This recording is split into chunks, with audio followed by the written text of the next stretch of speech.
Hey, everybody, welcome to Raw Side Paranormal.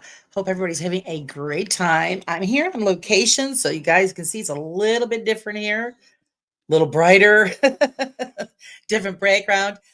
Tonight, our special guest is Tyler with Nightmare Nation, and I am so looking forward to doing this interview. Also, I would like to just put out an apology there to Paranormal Seekers and Boo Paranormal.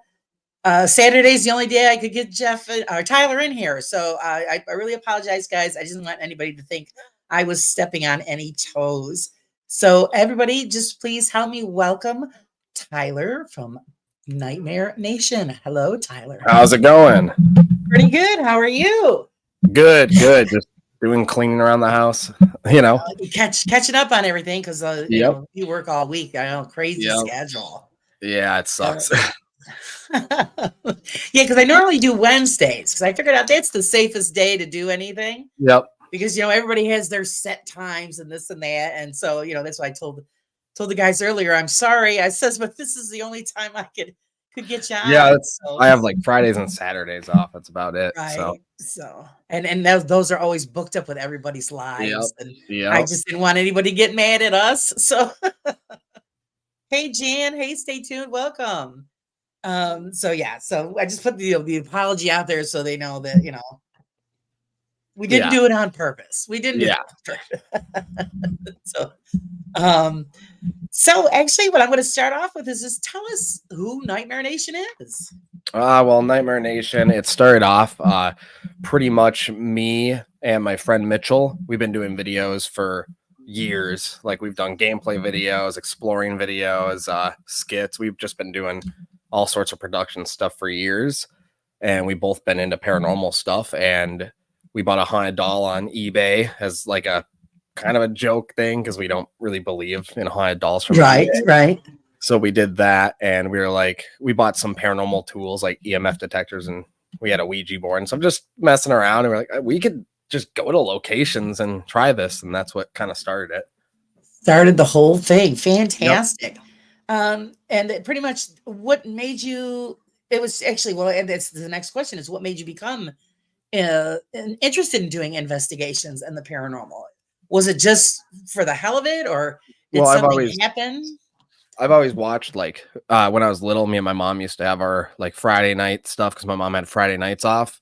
And we always had a little thing where we watched a certain show or movie, and we always watched Ghost Hunters, and that was like a tradition for us to watch and stuff. And so I've kind of always been into watching paranormal stuff, and I've watched other channels for years, and I was like, I could do that. I've done video production, and I'm pretty good with cameras and editing and everything. So I'm like, we could do some cool paranormal stuff, And that's just, and the rest is history. Yep. Fantastic. Yeah, because usually somebody has like a paranormal experience, which brings them into the field. Yeah, I had a few when I was younger, but I guess that's kind of what sparked my interest the most. Right. Just trying to figure out what the heck it was, and yeah, pretty much how to get some answers. Yep. Did you want to share any of those with us, those experiences? Yeah, sure. So when I was little at my grandma's house, my grandma and my mom, they remember it very well still. My grandma rented the house, and they had a bunch of things happen where it started off little, where my grandma would walk down the stairs and get chills, and the basement was just creepy. But I get it's a basement, it's colder, it's creepier, but there was some weird stuff that went on there. And then my mom fell asleep downstairs one night, and she had a dream that a guy came up in like with a briefcase and a suit, and he told her to get out, dropped the briefcase, and apparently walked through the wall, which my mom, she said it was a dream for sure. She didn't see it. But when she woke up, there was a briefcase on the ground. It was the briefcase that was underneath the stairs when they moved in. Oh, wow. So I don't know, like she was always weirded out about that. And then when I was little, like 4 or 5 years old, because I lived at my grandma's house growing up through a lot of it, and I would always cry and look into the hallway, into the darkness, and say like the shadow man is there, creep my mom out. But obviously I was so little, I don't really remember too much of it. But yeah, so there's always stuff like that. And then my grandma and my grandpa were sleeping in the bed upstairs. They heard footsteps run all the way up the stairs. The basement door went open and the footsteps ran all the way to their bed. And my grandma looked up and saw the person and it like disappeared in front of them or in front of her. And then my grandpa, Right. he doesn't believe in ghosts at all. He got up and got a baseball bat and he thought someone broke in. The police came. Right. There was no signs of entry, but the basement door was open and they have a chain lock on it. So they do that every night, but the chain was down and everything. So, Oh, that's wild. yeah. So, but what happened was my uncle, he belonged to a church and I think he was a pastor there. And he brought the church group over. They did like cleansing on the house, did a prayer in a circle downstairs, held hands and like candles, stuff like that, and holy watered the house. And ever since then, it went away. So It's been quiet as far as you know. It went away. yeah, yep. But yeah, Did you ever think about investigating the house? Well, I mean, my grandma still owns the house. I go over there still. It's doesn't feel as creepy, but I do remember it being creepy when I was little. Right. But I mean, when I go over there now, I mean, I've been to so many haunted places. I don't think it's haunted. Oh, okay. Well, I see, because you're older and you're doing this. It's an opportunity. Yep. It's just even if you call it like an EVP or something, just to kind of like think, okay, this was real. This did happen. So just Yep. like kind of a deal. So Yeah. But also it's, I get it. A lot of things could have happened. And obviously these are just stories told to me because I was way too little for a lot of it. These are right. stories told to me from people. So, and I get how people can remember things weird. I'm not saying they're lying. I'm just saying Right. it's like the story is crazy to me. And I've always been interested in it because of that. But yeah. Okay. How long did you let's see. How long have you been investigating? Because I see that you guys have been members on YouTube since 23. So Yeah, that's our new channel. I had an old channel and okay. we did skits, we did like food product review. Like we'd buy food from all over the world and taste test it. We did gameplays, paranormal stuff, abandoned exploring. And the reason I did this is because I had some people that were subscribed just for like abandoned exploring, some people just for gameplay, stuff like that. So a lot of people that like watch certain things don't want to watch ghost stuff or Right. a lot of family and friends that are very religious where they don't like even watching stuff like that and they Right. like watching my stuff. So I kind of separated these from the other Oh. channel because I didn't want them. There's too much niches in one.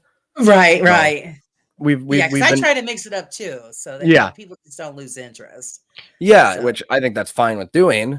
But when it's like one video is like us on roller coaster rides and the next week's a haunted location, it's kind of a huge right. difference in that. But yeah, so Fancy.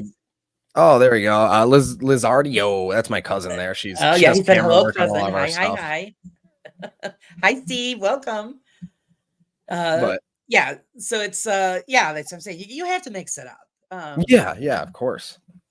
Just to keep everybody's interest, because not for nothing, the paranormal, it just isn't just ghouls and goblins. It's Oh pretty much yeah. it's a wide genre where like UFOs and like they got the Bigfoot Yep. people, and so I mean anything that's in question is pretty much paranormal. Well, yeah, that's why Um, we picked Nightmare Nation as the name, because that could mean anything creepy, spooky, scary stories. Fantastic, right? That's why we got that name. Is because I didn't want to be restricted to just paranormal. Right. Because I know paranormal falls in a bunch of fields, but like mostly people think of ghosts as paranormal. Exactly. Yep. And if I have something So, like yeah. Nightmare Nation, it's anything I want, like Right. creepy wise or It's brilliant. That's brilliant because it leaves the door wide open. Yeah. For whatever you want to throw out there, because life today pretty much is a nightmare. Yeah. Yep. From day to day, you never know Oh, what you're yeah. going to get hit with. Yep. So yeah, it's brilliant. One of your investigations, the Brushy Mountain. Yep. How was that experience? Like the whole thing or just the location? Just both the location and the experience in a whole. Yeah, it was really good. That was the first time we investigated like a huge. Well, I mean, we've done asylums and stuff, but like a big prison like that. That was the first time we've ever been to anything. We've been to jails, but that's way different than Oh, Brushy yeah. Mountain. That's a huge property. So the experience itself with going there, seeing it, because it's in a valley, like down, Right. and they did that so the prisoners couldn't escape very easily. And it was just super cool to see that and to see the part of history that everyday people don't really get to see. Right. How long did it take to do that investigation, seeing it was such a large building? Well, we only had 4 hours there Oh, because that's what they wow. allow. Wow. Yeah. And we had I mean, we did 4 hours worth of stuff, but we did the investigating like the whole time pretty much because we were rushing around doing things. So there's probably a lot that we missed out on there just Sure. because of that. But I mean, it was still a great time. You'd have to go back multiple nights. Yeah, that's what I figured, because that's the problem when you book these places, they only give you that limited time. Yep. And something like a building like that, I mean, yeah, it's got to take, it's like going to Disney. You got to have at least 2 weeks Yeah. Yep. to actually really enjoy the park. So the same thing like with a building like that, it's going to take hours upon hours, and Yeah. just to even discuss the smallest thing. As far as evidence, what did you guys get out of that building? We had a few moments. I know the side-eye guy and Joe Vitale were with Dawson down in like they called it the hole, which was the solitary area. And sometimes like some of the prisoners went blind because it was just darkness for days or weeks sometimes. And they caught a few really interesting things there, just noises. I think it was an EVP, and they also had the music box acting super weird. Right. So how was it, investigating with the crew? With side-eye guy and Joe. Right. It was great, actually. It was one of my favorite investigations, just because it was like we literally first time meeting Joe and the side-eye guy, and then we just went in it, and we were like limited time, and we had to go through it, and we got along pretty good and had some jokes, and we had fun doing it, which was, I think, the best part about it. Right. Yeah. Hi, Mike. Oh, hi, Faith. Welcome, guys. Yeah, so basically I always wonder how it is to investigate with them. Yep. And everybody always has such a great time. So it's great that you guys got to experience that with them. And again, of course, now you say that was one of your favorites, but what is your favorite location actually so far out of everything that you've done? That's a really hard one, just because of how like all of them have their own cool things, I think. Because at first we started by investigating. We started off with Farrar Elementary. That was our first place ever. And then we did like Edinburgh Manor. And then we did like Villisca. Like we did all these bigger places. And then we started doing some smaller ones. And I think I like the smaller ones a lot more, especially like the smaller homes. It just has like a really personal approach to it, because it's like, this is a house, someone lived in it, versus just like a school or an insane asylum or any of those. So it's like a more controlled atmosphere. Yeah. So and a lot of the big places, like I say, because when I've seen you guys do all the bigger places, it's just very overwhelming. Yeah, and it's not as I like doing it still, but it's more chaotic.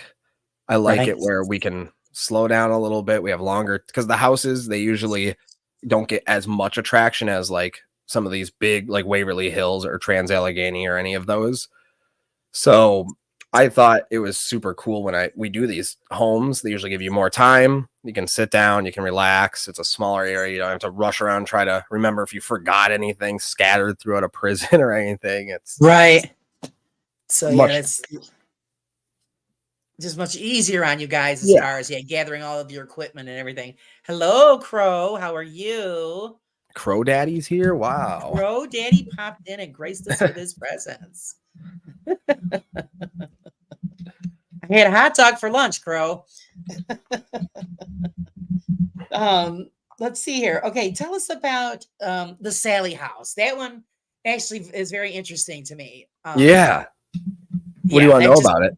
Oh, just go ahead. Just fill us in on everything about it. So one of the biggest reasons we did the Sally House is my friend Colt, he's the other third of Nightmare Nation. There's like three main people. And then I've seen him, yeah. Yep.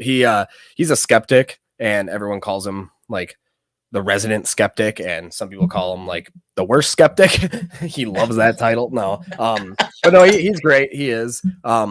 He's very skeptical on a lot of it though. Like we've captured things, and he's still he'll never call it evidence just because it's like I get it, because it's not like solid. Like, okay, a device goes off, I get it. Like Right. he needs like a physical thing to happen or see in order for it to convince him. But the main reason we really went, he booked the place, and the main reason he went was he booked it after Side Eye Guy did that debunking video on the location we went to. Right. And we were talking to him about it, and Colt got really into, because he's loved watching the Side Eye Guy forever, and He's like, hysterical. yeah, and Colt's been watching him since like he had like 2,000 subscribers. He's like, hey, you got to check this guy out, you know. And he was the main reason we booked it was because he wanted to try. We said, hey, why don't we try a debunking approach at certain spots or certain segments? Because Colt has done his like skeptic alone stuff before, but I was like, why don't we kick it up to a new level? Because I don't see a lot of channels doing this, and we'll give him the spotlight on a few segments. So he bought some equipment that was like more scientifical. Like, I think that's a word. More scientific equipment. So Right. he got some really cool devices that I actually enjoy using, and I think they're great tools. There's a device he bought called the EMF 390, and it tells you if there's a cell phone signal, Wi-Fi signal. It tells you what is coming through when it goes off. So it shows you everything. So it's not really made as a paranormal tool, which is way more reliable, I think. I think so too. Yeah. Yeah. So we're like, okay, I'll give you the floor. Let's do that. So he picked the Sally House is the one he wanted to do. So I'm like, okay, book that. We'll do it. And we'll do a whole bunch of things your way. And we'll have a little segment in there where we do skeptic approach on things so people can see a different approach. So that was the reason we booked it. And then we finally went, and the Sally House we thought was very controversial for a bunch of people, just because, you know, there's people try to say like their opinions, and some people don't have it to back up on, but other people do. So there's I see a lot of people bickering about the Sally House. Some people are like, oh, it's the most haunted place ever. Some people are like, oh, it's a scam. So right. I was like, okay, I think it'd be really cool if I had a middle ground of people there helping us. So it was our crew, and then I invited Crow of Judas on there, and Joe Vitale, and they were kind of there to talk to the chat so we can investigate and they can read off certain things people were saying. Right. But also I thought it was good to have another set of people there too, because I know they've always wanted, you know, to see that location. So I thought it was really cool to do it that way. Yeah, so that was a great way to do it. Yeah. And I had a lot of fun doing it. That location was really cool just because I've seen it on so many videos, and it's so much different when you actually go to these places, and you know what I mean? You see it and see how the layout is. Right. Because the videos, they don't show certain rooms, a lot of people, they don't show like the layout of the house a lot. So I see certain rooms, so it's kind of cool to see them all connected in one. But that location, that was a fun location. I enjoyed it. Right. Because I actually, when I did an interview with Dawson, and I questioned him about the Sally House, and apparently he didn't have too good of an experience there. Yep. Did the rest of you have a similar experience like he did? No, we caught a really cool, like the music box. So we were doing the live towards the end of our live, the music box was just going off and off and off. And every time I walked into the room, it stopped going off. Yeah, this is my fancy office right here. It's the one you see. It's the same one I always use. It's just daytime, so it looks different. But yeah, where was I with that? What was I saying? So distracted me. He always does. About the music box going off. Oh yeah. So the music box was going off, and every time I walked in, it stopped going off. Well, I ended the live. We had a camera going the whole time. We just set it up while we ordered food and ate food and stuff. But the music box, you can hear it was going off the whole time. We were downstairs for like an hour. Yeah, yep, man. I feel like Ozzy half the time when my brain's just going. But But no, I went upstairs because we finally decided, hey, this thing's been going off forever. I'm gonna go shut it off or whatever. Walked upstairs. We walked into the room. It was still going off. Just right when I was like, all right, I'm gonna turn this off. It stops going off, which is weird to me. But it answered some questions pretty intelligently, which I thought was very cool. It's probably the coolest thing we've caught on a music box before, because the fact it was going off the entire time for like an hour after the live, because we were getting ready, eating food, ordered food, it was just going off. Then we go up there and start asking questions, and it was pretty much like answering our questions. And I even said, all right, well, do you want me to leave this on? Do you like messing with this? And it went off for like a second. And I'm like, okay, that's way too short. You need proof. I need proof. I need you to make it go off a little longer. It went off for like 5 seconds and turned off. So I thought that was super cool. Like, yeah, it is. That is cool. The thing is, how much faith do you put into your equipment though, as far as it being pretty accurate? Depends on the equipment. It really does. Like the music box, I'm skeptical on, just because like it has had inconsistencies. But that's the thing with equipment. I think it's all about what you believe and what you put into it, right? Take from it. Because personally, I like using the REM pod, and I've done my own debunking on it myself. I have one. I've tested it with walkies and how far away I have to be to make it go off a certain way. Right. I have done testing where I've put it inside of like a drawer and shut it.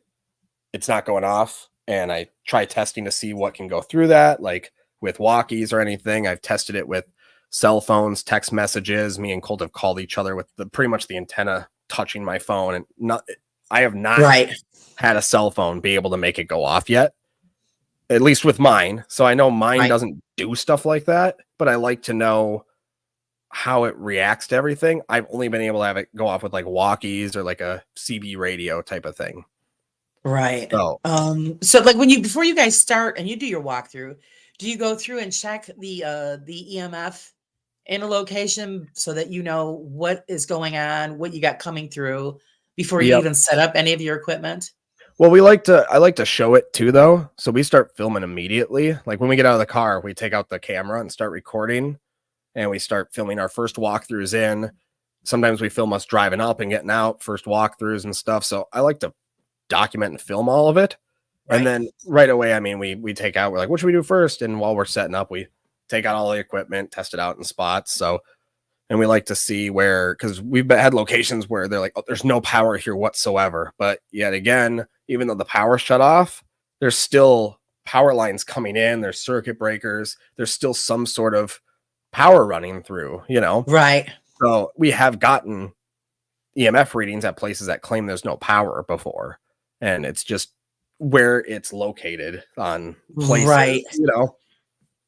Yeah, well, yeah, because you don't know, the energy does come through solid objects, so you don't know where it could be coming from. But yeah, I was just wondering if you documented everything first before you went through and set up.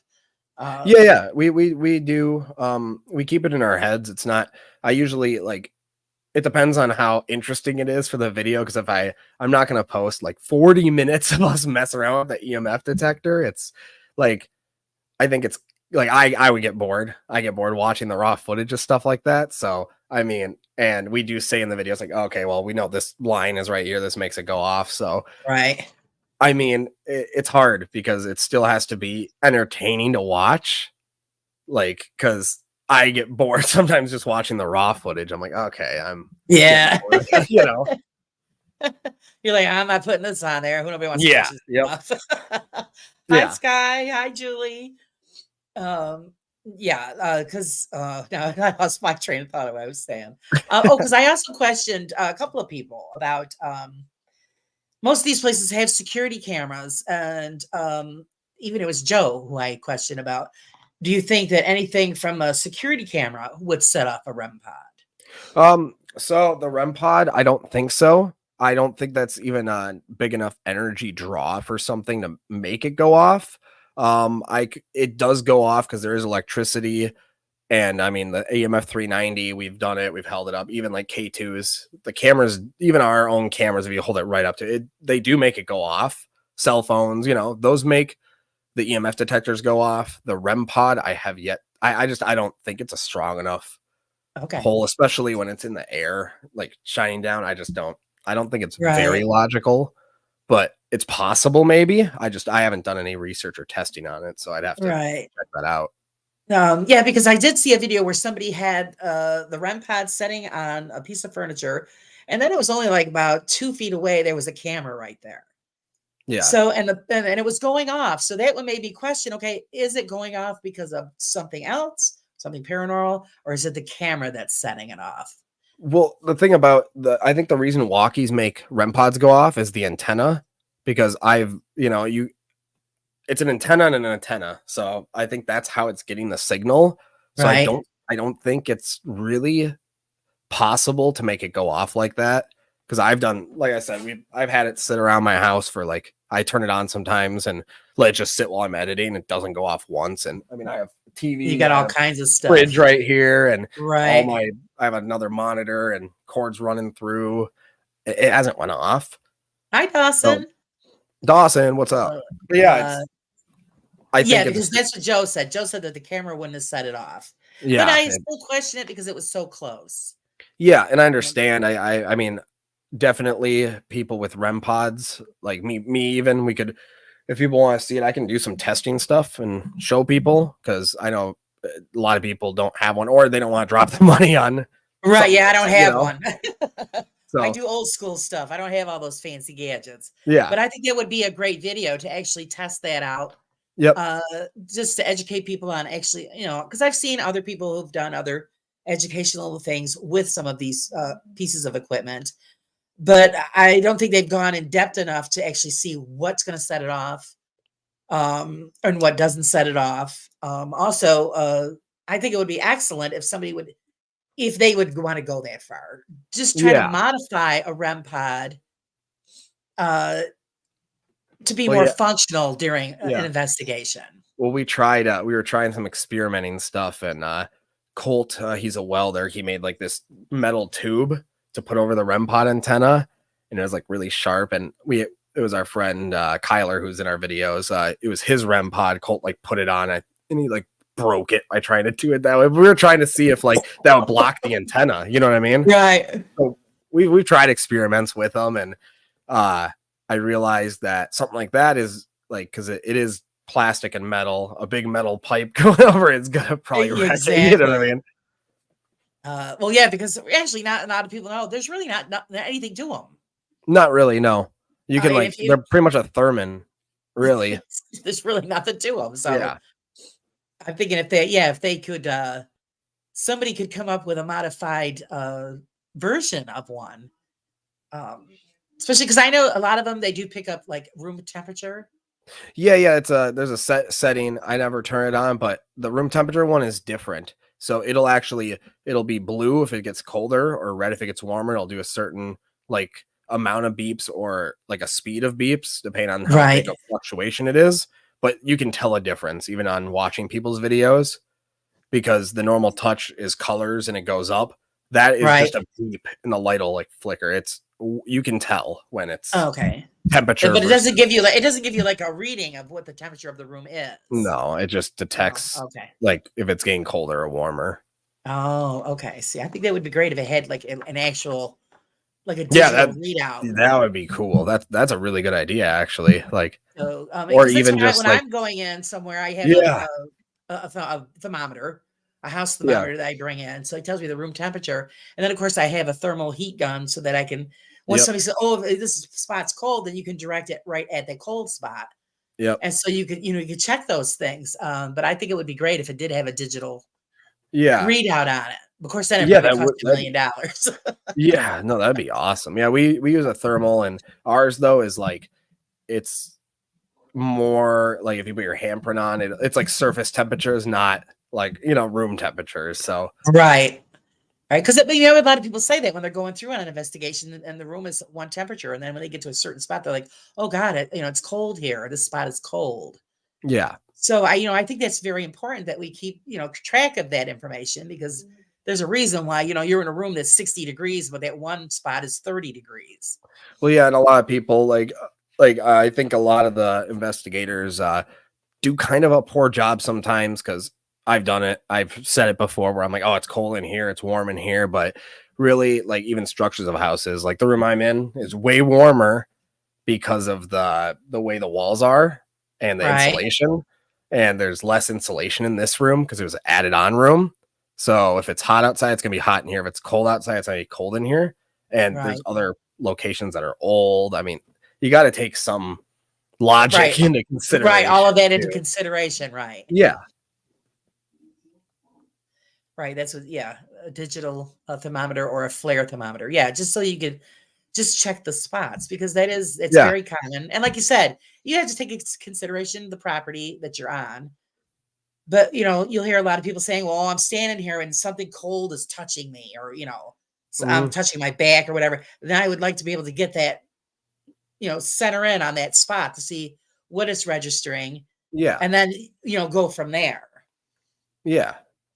So I just, it's just my opinion, but Yeah. I you get know, it. Yeah. No, that's a cool yeah, idea though. I think I might even just next to the REM pod, if I can find a little digital thermometer with like a little kickstand or something I can set next to it that right, we can see.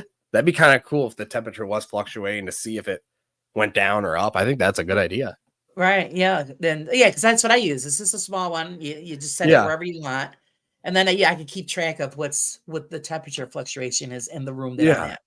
I think that's a great Um, idea though. That's a smart way of doing it. That's because, like I said, I can't afford that fancy stuff that all you guys got. As far as Yeah, but apps goes, everybody yeah. uses them. I mean, because I've used them a couple of times just Mhm. for experimental purposes. But what's your opinion about using the apps? So at the beginning, it was we did use them, and I mean, even in our videos, we even said we're using this to see if things like coincide or line up like what we're saying, and we are pretty strong on that because I personally didn't really like using them. I just find it hard to be able to communicate on something like an app, Right. but we did use them more so for experimentation to see if it works or not because I can't sit there and say, oh, that's not real, that's fake without trying it. So I mean, we Hi, tried it, horror. we gave it a shot, and our we it wasn't enough evidence to actually even we don't use them anymore just Right. because of that. I guess most of it's intent based though. Like if you are trying to use it and communicate, I mean, I see maybe it's possible. Like it pretty much works like a Ouija board, but it's Right. a device. So it pretty much works very similar, where it's all based on your intent and your thought process. You know, if you want it to be Right. creepy, you'll probably get creepy stuff. If you want it to be friendly, you'll probably get friendly stuff. You know? Right. Yeah, that's a good way to think of it. Yeah. Hi, Yeah. Casey. How are you? Yeah, because like I said, pretty much everybody uses them as experimental. And even though a lot of people, oh, they're just total shit. I get it, but Mhm. you never know. I mean, there might be that one time that something's gonna come through that you don't expect. Well, yeah, because like Uh, if you think about it, spirits, if they can, because I don't believe Ouija boards, but I guess a spirit, if it could have enough energy to do something like that, I mean, it's possible. So I'm not gonna say it's flat out impossible, but I just think it's not like the best thing to exactly. concrete thing to Right. use. You know what I mean? That's why you always say, well, it's it's part of the experiment. Yeah. Yep. And then if you get something that's, like out of left field, then okay, well then we look into that. Because I've Yeah. had that happen where I've used Yeah. one and it's like, okay, why did it say this one particular thing? Yeah. And nobody's ever mentioned this name, it didn't the first time I tried it. I mean, if have you ever heard me talk about it before? I downloaded it on the way to the location, had everything shut down, turned it on, put it on the table, and it come up with the one name. And I'm like, oh, okay, because I didn't say nothing, nobody else was around. And then when I shut it down, I asked the woman about the name, and she said it was her brother that passed away 2 months ago, and I was sitting in his chair. And the app See, said yeah, his it's name. weird. Yeah. So that kind of freaked me out. I'm thinking, okay, why would it pick that one specific name? Yeah. Yeah. And there's for sure weird things that happen, you know? Right. So I think people need like what you did. You have to you can't just do and be like, oh my God. I think you gotta investigate, ask questions, and figure out why it's Right. doing that, you know? Yeah, because when I do go back, I'm gonna try it again. Yep. Actually, that was something that Crow had recommended to go back, do it again, like I Yep. did it the first time, and see if it shows up again. Yeah. Because then there's something going on. Yep. But yeah, And otherwise, yes, Mike. Oh, I do believe that. Yeah, I do 100%. so yeah, you got to be careful what you play with, and Hmm. that's why I like to do these interviews, and that's the whole premise of my show is that the education to educate everybody, and I Yeah. want all of you guys to help educate us with your experiences, because people, you get the young guys that go out there, girls, and they go out and they think everything is just a big joke Hmm. until something actually really happens. Yeah, and that's why I like you doing a lot of these. And I've watched a bunch of them, and you've done some really cool people, and Oh, it's really thank you. cool because it's like stuff I didn't know about these people. So I think it's a great way to get to know somebody too. I like it a lot. Yeah. Yeah.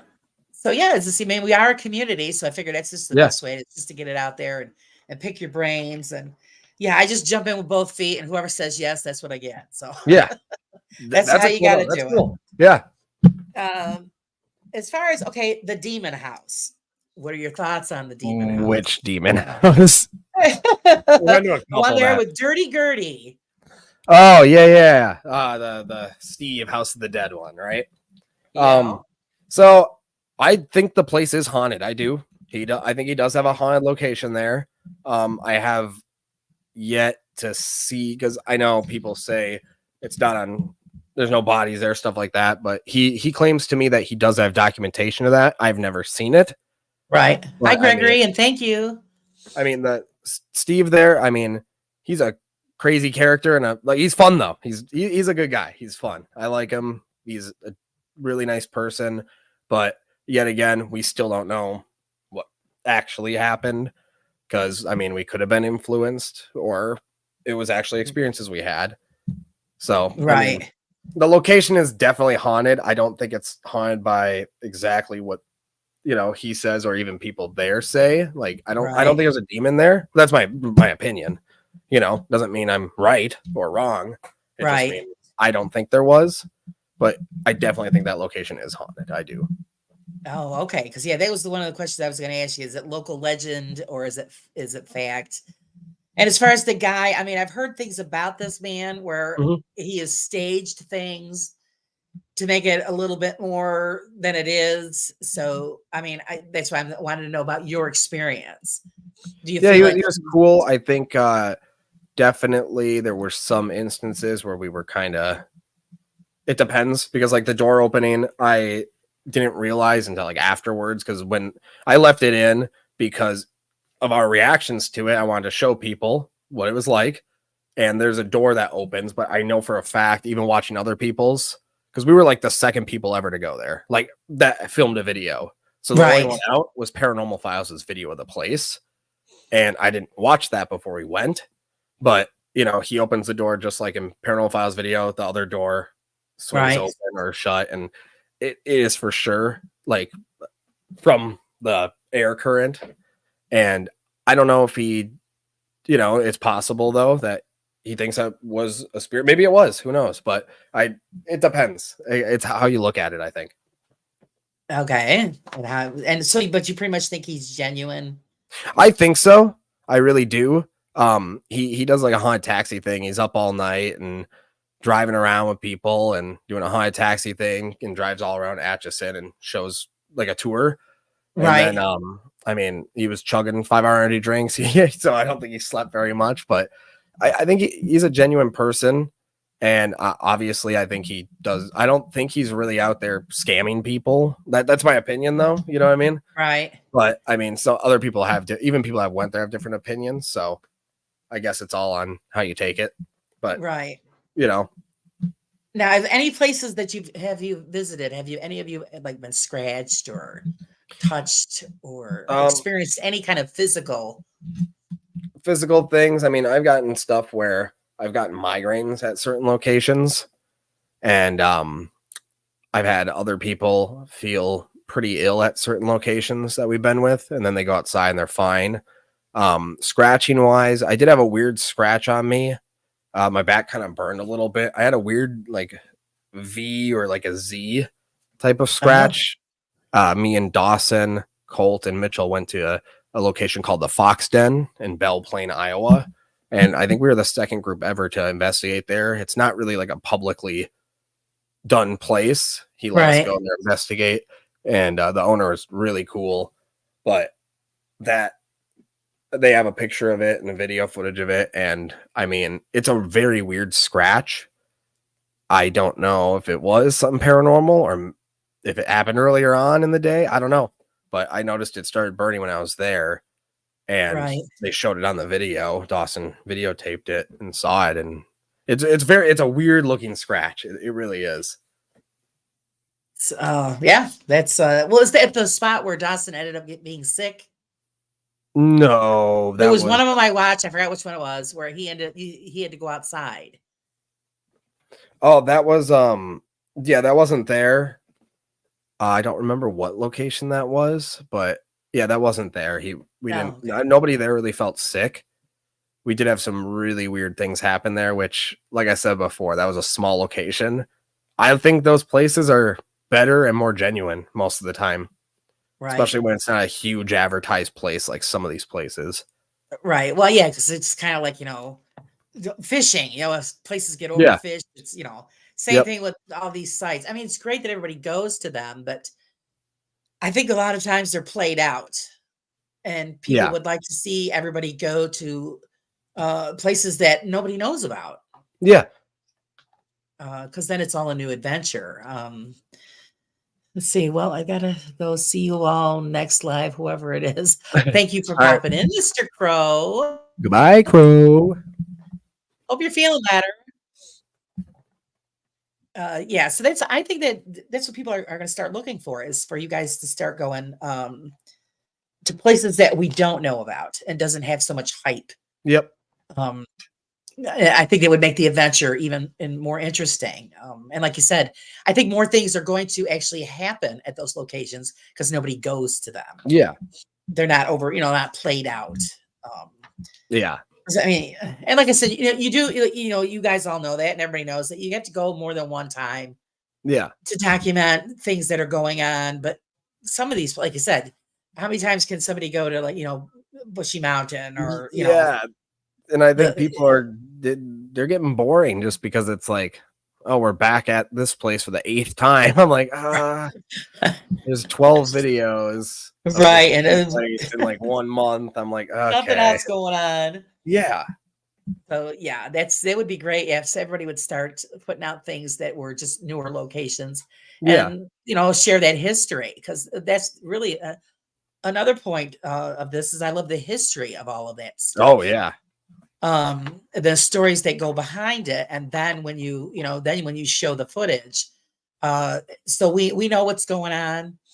Yeah. Mike says new locations is a good thing. Yeah, because everybody's going to the same things. Like with the Conjuring House. The Conjuring House has so much hype.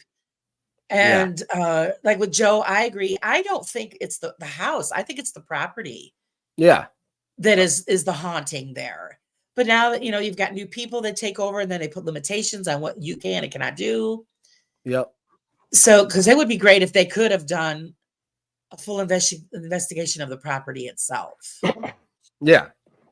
But they said that they didn't allow it because of the bears. So I don't know. But like again, you sign a waiver, it's your own discretion. I mean, right. So if you're getting chased by a bear, just hope you run fast. That's all. or if it's depending on the type of bear, you just act tough and yell and they run away. Yeah, mostly they run away. Yeah, my husband's been chased by 2 bears in his lifetime. It's amazing how fast you can run. Yeah. Oh, it's terrible. Oh, geez. Actually, we were just talking about that the other night and that was his own fault. Because does bear poop in the woods? Yes, they do. And they make you poop in the woods too if they're chasing you. He was chased by a mama bear because he forgot the den was there. Oh yeah, that's a bad one. He was in full hunting gear, carrying a bow, and he full blown run. He said he never ran so fast in his life. Yeah, jeez, yeah, I would have. There's no scaring that bear, especially if there's little. Oh no! And then I they pushed him out because he was by himself. Yeah. I said, so I never would have known if you got eaten or nothing. It's. Yep. Oh my goodness. The only bear near the Conjuring house is the cocaine bear. Oh my God. Yeah. Don't want to meet up with that. Ah, Holy crow. So just remember, guys, if you have any questions, just put them out there and we'll post them so that Tyler can answer your questions as well. We want everybody to be involved. ask me anything. Ask Or him maybe not anything. maybe not anything, but Well, it doesn't mean you have to answer. uh, But they can ask. What was the scariest part of any investigation that you've done? scariest part? It's hard. Do you mean scariest I have felt or scariest thing that's happened to us? I want to say first, let's say whatever happened to you guys. Bye, Dawson. Bye, Thanks for Dawson. popping in. Yeah, so one of my best pieces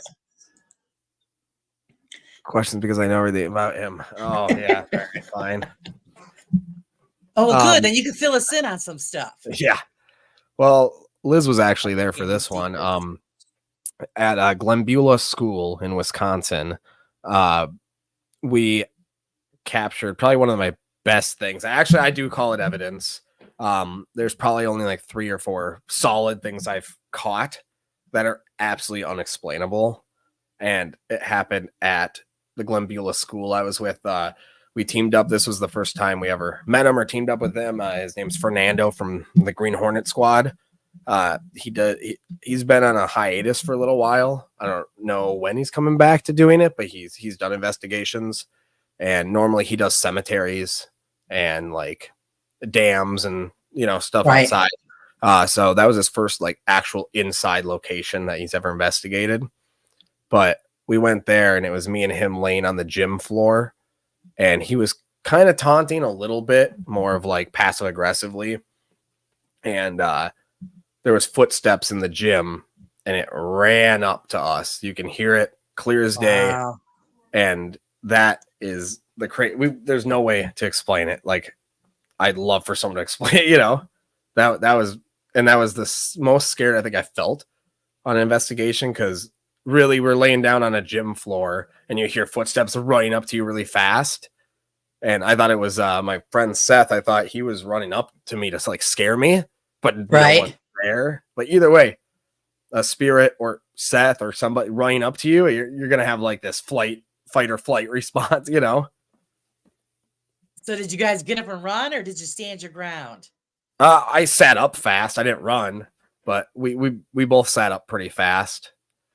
But yeah, we thought it was Seth. It was that real. Wow, like you can feel the floor, like when there's people running up on like a gym floor. The vibration and everything. Yeah, it was terrifying. That was one of the scariest. And then the death whistle. So that was so Fernando had a death whistle. Him and Seth and Colt were upstairs, and me and Mitchell were sitting in one of the desks on the bottom level, or the first level floor. They were on the upstairs, and they blew the death whistle. We were sitting in the chairs at the desk. We got up so fast to run because we hear the scream. The death whistle. Have you heard it? It's terrible. Yeah, I can't stand it. Yeah, but we were like, hearing something too. So we like really like were quiet and trying to hear it. Then all of a sudden we hear that, and we got up and run. We ran so fast, and I had one of my phones on my lap. And I got up, it broke. I cracked it because I got so scared and it fell. Oh, that was terrifying. Terrifying. Yeah, I just I'm not really a runner, so I don't. I mean, I get startled, but then I was kind of like, I don't know. I would say freeze at first until I saw something coming towards me that I know is physical. Then it's either you're gonna get shot, because my reaction to most things is just to punch it. So something scares you, you're just like. So if anybody tries to jump scare me, they usually get nailed in the face. Yeah, that's great. That's my reaction. Yeah, that's great. Oh, my husband doesn't think so, because there's a few times he's tried to scare me and he's got nailed. So yeah, And he's like, what the fuck? Well, Yeah. Jeez. Yeah. That's don't do that. Had 4 psychics review that video, all said the same stuff, but can't confirm what they see. Yeah. Stay tuned. Had 4 psychics watch that clip of me laying down on the gym floor and it running up, and they all say the same thing. Oh, okay. So yeah, there's you go. Question from Mike O. What's All coming right. up next? We got a bunch of stuff actually coming. I've been really swamped at work. That's why I haven't really been around a whole lot. We lost a couple employees, so I've just been, in the job I work in, it's like there's a certain amount of work. So if we're missing a guy, it's just extra work we have to do. And now we're permanently missing some people. So it's just been crazy. Oh boy. But I have a lot of stuff in the works. I have at least 10 to 12 videos I'm working on editing right now. And we're also starting up that podcast. Actually, it is June now. We're working on starting that up. It should be done by, I think, July, early July. We'll start releasing episodes for that podcast. So that'll be great. I'm pretty excited about that. I think it's we're trying to talk about all things spooky and creepy, but mostly my plan is to get a whole bunch of investigators to jump on and talk with them, and have debunkers jump on, and even some of the other YouTubers jump on, or even maybe some big channels if they're willing to jump on and talk. I think it's a great way to get everybody involved. I think it'd be super cool to do that. Yeah, get that information out there. So Yeah, it gives people like I doing here the forum to ask their questions and share their information. Yeah. Okay, Sky, thanks for popping in. Toodles, Sky. And I think that's the part where that's so important, is that because most people don't, like you say, when they watch all the fakers and they see all this stuff and they're like, ooh, this and that. But then when they see the stuff that we got going on and what we're doing, they're like, well, come on, and so that's why we need to get it out there. You guys need to tell your stories, your experiences, share your wisdom, so that people can know what the real deal is. Because I've been doing this for 20 years, and I've got one EVP in 20 years. Yep. And so I don't do that many investigations now because of health issues. But actually, I'm on location now for one, and I had to postpone it because my mother-in-law passed away Wednesday. Oh, I'm sorry. So thank you. So that pretty much is back on the back burners. Yeah. So I just really think it's important that people out there know what is real and what is not. Those guys do it. Like, I know, I get it. It's a job. It's about the clicks and the money and all that. I get it. But then it makes all of us look like a bunch of assholes because they're thinking, well, how come they can't get all of that? Yeah. Well, I'd like to that on the podcast, I'm going to reach out to some of the people that a lot of people think are fake too, try to get them on and talk and chat, and maybe have, one of the debunkers jump on, chat with us too. And maybe they're, misinformed or misled or even just misunderstood. Maybe, you know what I mean? Right. I think it's a great way, because I see a lot of people getting called out for being fake, but they don't really get to tell like their side of the story. Exactly. So I think it'd be great if somebody could do that. And that's what I'm going to try doing on some of the podcast stuff too. I think that'd be cool. I think it's awesome too that you guys are starting to bring on the debunkers and the skeptics in the investigations. Yeah. Because there they are. They're right there. They're going to pick the crap out of it. And I think it's awesome. Well, yeah. So and that's why our group, what I really like. So I'm kind of like a middle ground. I'm skeptical, but I also believe I have experiences. Colt is full-blown skeptic, and Mitchell's like full-blown believer on it. So I think that's a great mix to have three there. And then Kyler is the guy that's usually joining us, and he's a believer, but he's also very skeptical. But just the mix, I think, is great to have at a location. Right. Then you get like some people that watch that like, oh, I'm a skeptic. I don't believe anything. I want to watch a skeptic's approach at it. We have a skeptic with us. There's other people that are like, I'm a full believer on every single thing. And Mitchell's there, and I like watching because of Mitchell. Like, I think it's a great mix. Yeah. So Yeah, it is. targeted to one specific side of the paranormal. No, I think that's great. And it is important because that same thing I was watching, because this was before I even started this channel. Yeah. And I was watching the Omars and all of them, and this Mhm. very entertaining. It's funny. Yeah. But I kept saying to myself, come on, this is not real. Yep. How can these people think this is so real? Because like I said, 20 years, either I'm doing something wrong, Well, or what they're shoveling out is it's BS. And so that's why I loved it when I found the debunkers. yeah. And then I started seeing, okay, yeah, now I see what they're looking at, or Yeah. what this is or what that is, because I didn't catch it before. Yeah. Because I didn't have the education to know what to look for. Well, yeah, and So- also it's like I think a lot of these channels, like a lot of the people watching their stuff, I think the reason a lot of people believe it too is like some people I see even on like daily like things, even on like Facebook, it'll be somebody will post an article from like 2014 that's not even like the right thing. It's all just like a clickbait like news article thing. Right. You gotta read it, but I think most people are like, oh, look at that, that's what's happening, and then they share it. And I'm like, this is like 10 years old, and that's not even like the right thing. I think a lot of people don't really dig into what they're watching or what they're doing, or Right. some people They're just sitting there going, oh, Yeah. oh shit, or oh yeah. So yeah. So I think that's a Yeah. lot of what it is the people watching it, or the people know it's fake, or they're watching it just to have a good time being scared, or like Right. watching the personalities of these people. right. Because there's a few of them I do really like to watch, and I still watch. And Oh some of yeah, it, I do.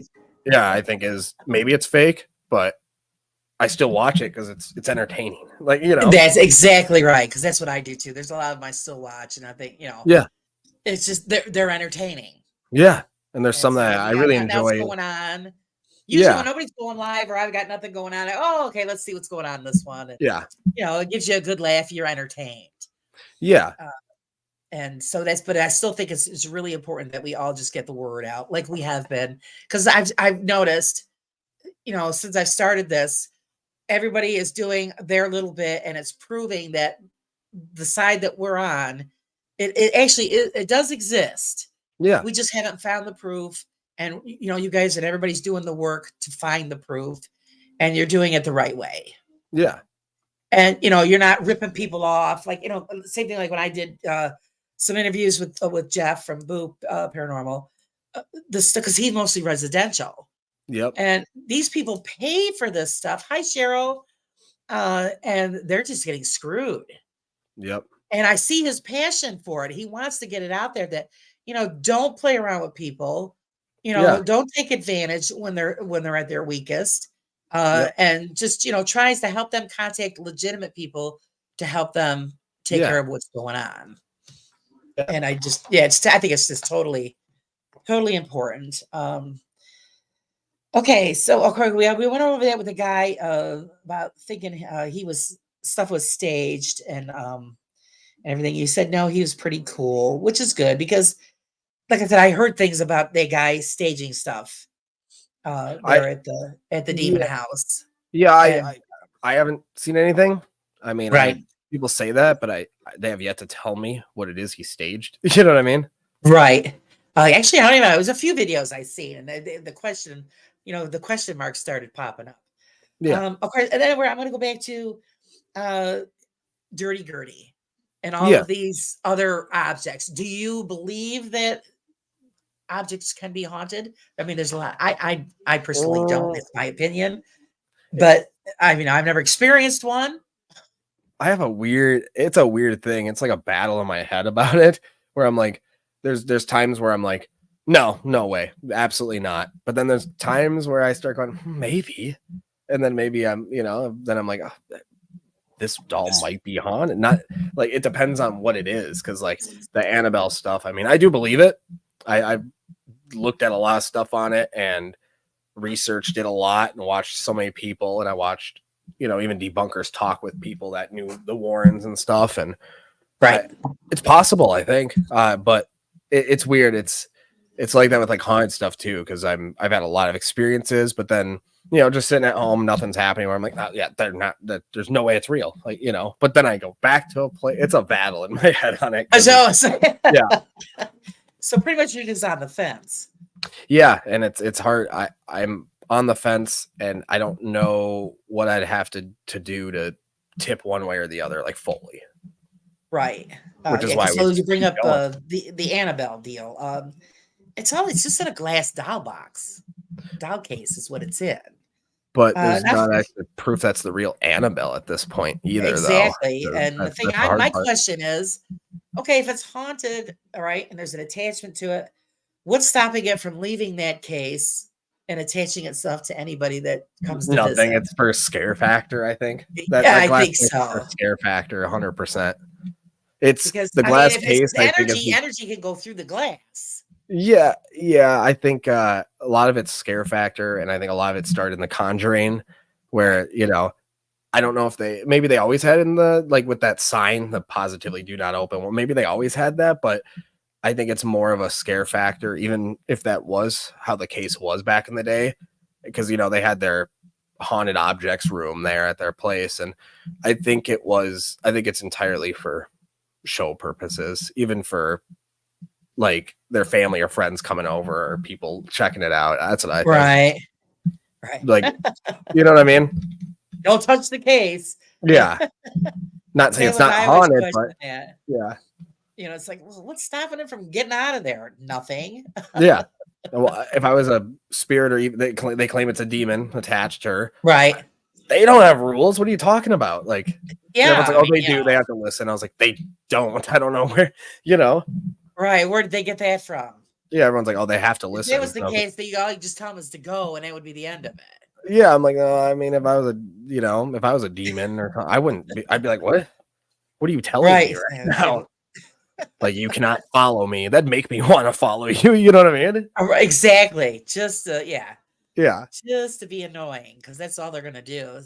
My older sister had raggedy handouts, just like Annabelle. I can't bring myself to believe it's real. Yeah, I don't believe it's real either. I mean, I've got, of course, like I said, I'm not home, because I could show you. I have an old marionette doll. Yeah. And it's really funny. He's old, and he was given to me by a friend because she was creeped out by the way he looks. It's a black doll, and I call him Leroy. And the funny thing is that where I've got him, he's always falling on the floor. Yeah.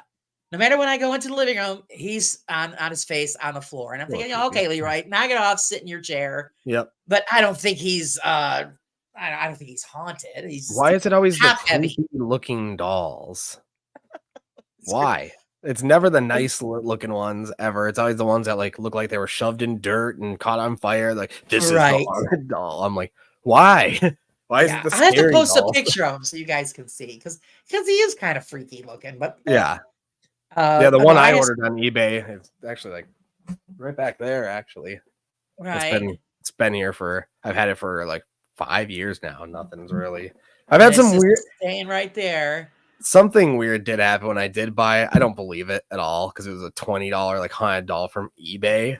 But and we bought it mostly to laugh and to make jokes about some of these postings when we did that. And really, the box came in the mail. I put it on the table downstairs because I lived at my dad's house at the time. And on that side of the basement, the breaker popped. Oh, it was dark on that side. Like, but I wasn't gonna do anything. I went upstairs, did some stuff, came back home, and that side was just dark. The breaker was just popped. I'm like, it's a little weird. Like, coincidence, probably.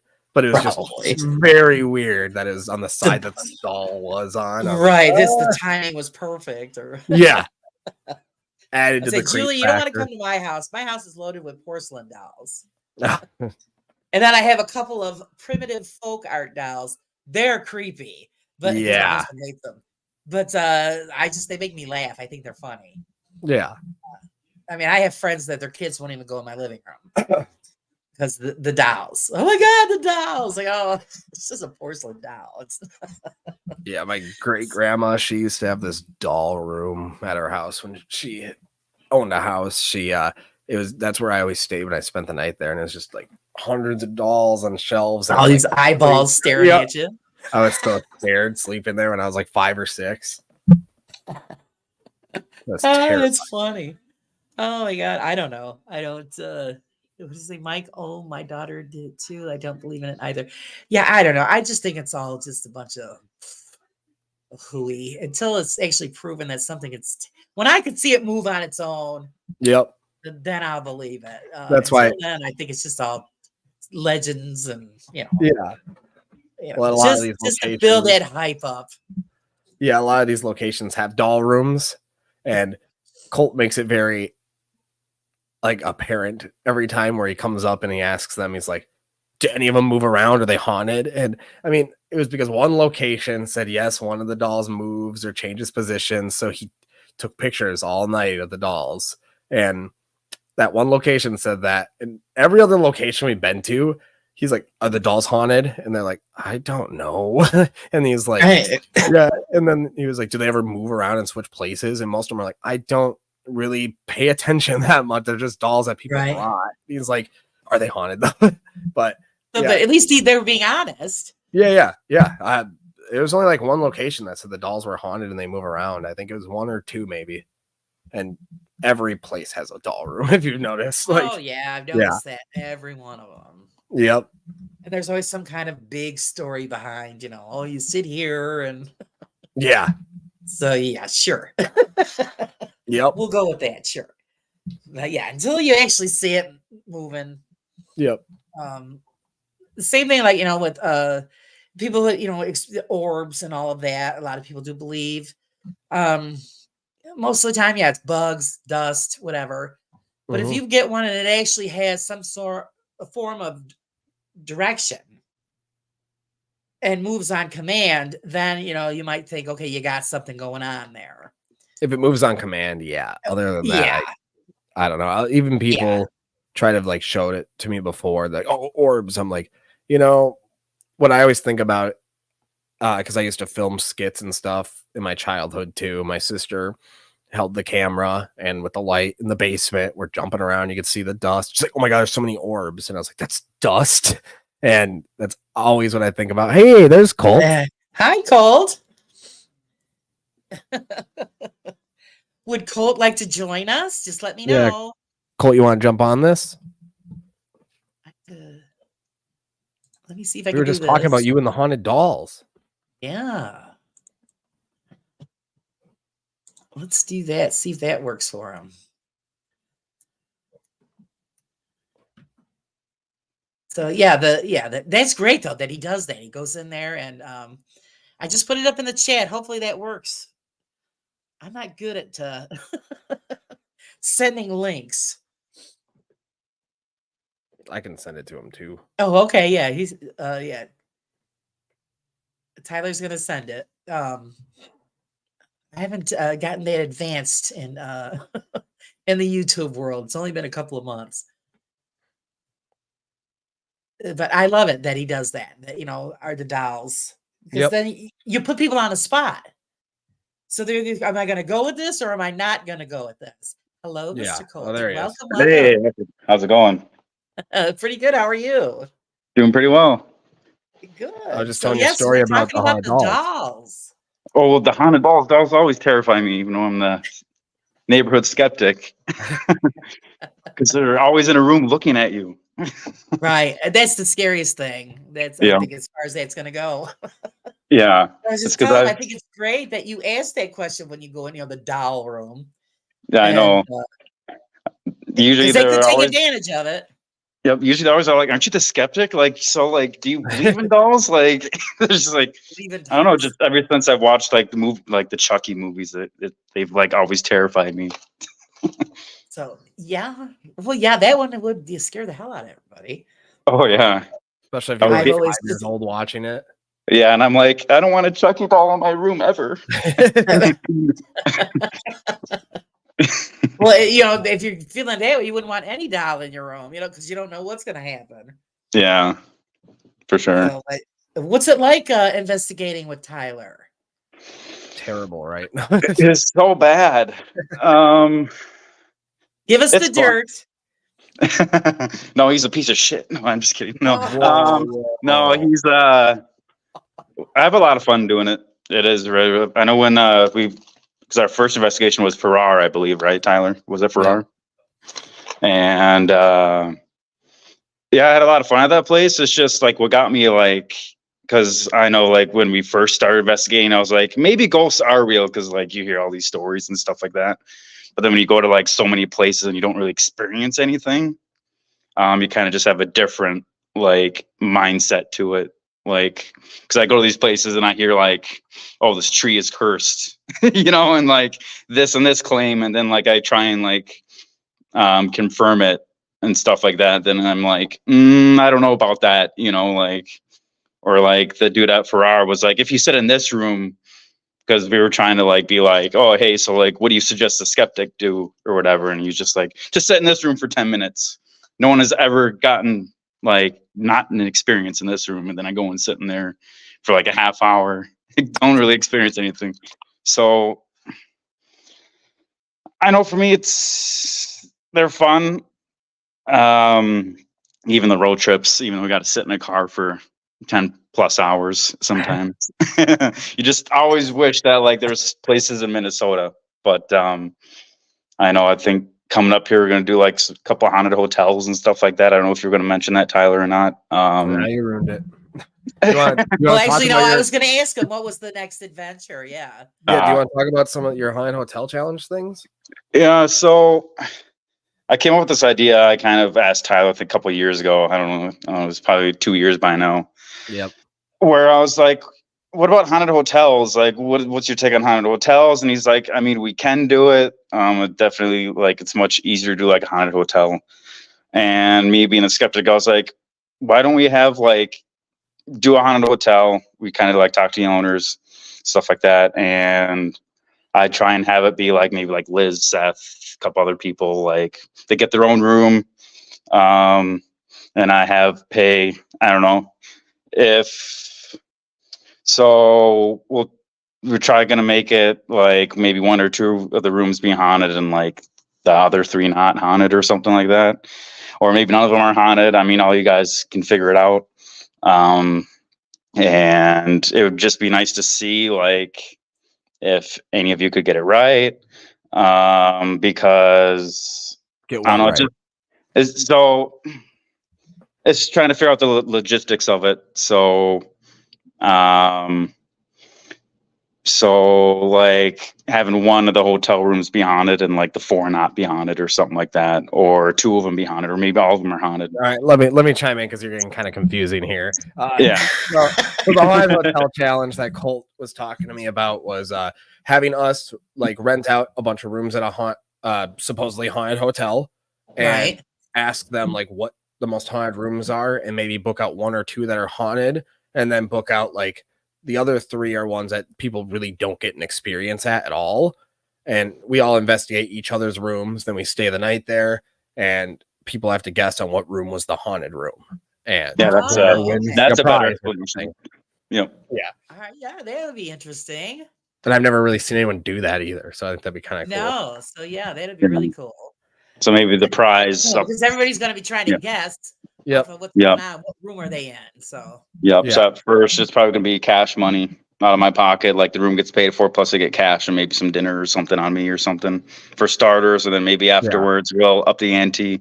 If it goes well and everybody on our channel likes doing it, I mean, we'll certainly probably keep doing it.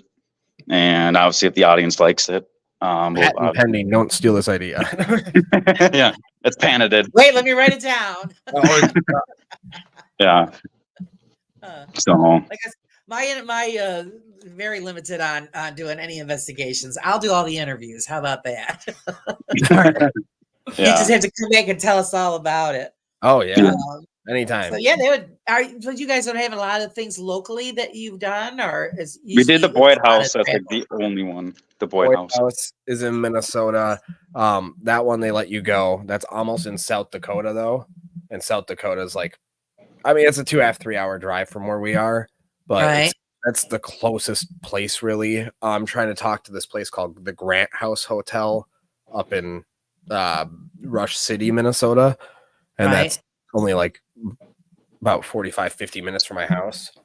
And we were thinking about doing that for the first Haunted Hotel Challenge one. And then there's another hotel called the Palmer House Hotel. Is that it, Colt? Yeah, I know there's quite a few. Yeah, there's quite a few of those here. But again, those are like places you book out the rooms, and if people are there, they're there, you know, because it's a public place that they can rent out. But there is a place. There's a few places around here, but they don't let you investigate. They just don't. Like Glensheen Mansion in Duluth, people have offered like $20,000 to investigate there, and they won't let them. The University of Minnesota owns it. They will not let people investigate there. And a lot of it, which I understand, a lot of it is like a lot of the family members are still alive from that house. And like, you know, their kids and cousins and stuff, they're all still alive. So I think that's part of why they don't want people investigating, because they do claim it's haunted. But I think that's why they do. And you can go for a day tour and just see the house. And it's just a history tour. They don't talk about any paranormal stuff, but it's definitely, I think that place is haunted. Like really.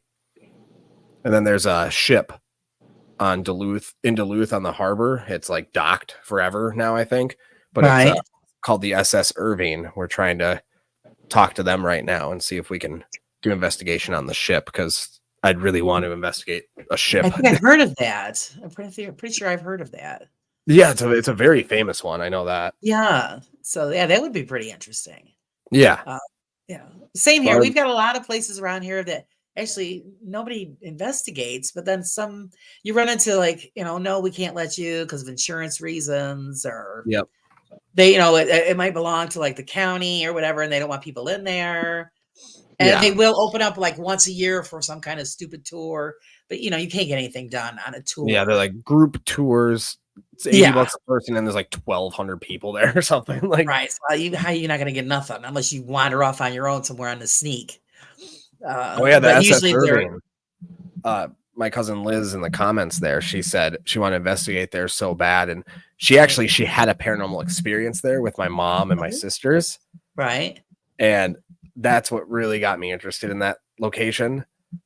They said, so my sister Abby, she loves collecting, she does like this, you know, the pennies, you can like flatten them at some of the machines. Yeah, she's obsessed with doing that. And the SS Irving was one of the stops. She wanted to go there. It was off season, and some guy came out and let him in to the ship off season so she could do that. And the guy disappeared. No one was in there. And they swear to God it was the guy, the SS Irving captain dude on the picture. They swear it was him on that picture that let him into the ship, and they never saw him again or anything. Does that sound right, Liz? Is that the right? Is that told right, or did I miss something? Fill us in. But yeah, that would be great. That is my dream location, the SS Irving. If I can get in there, that's one of my dream locations. And it would be even better if something actually did come out of that. She said yes, exactly. Yeah. So you got it right.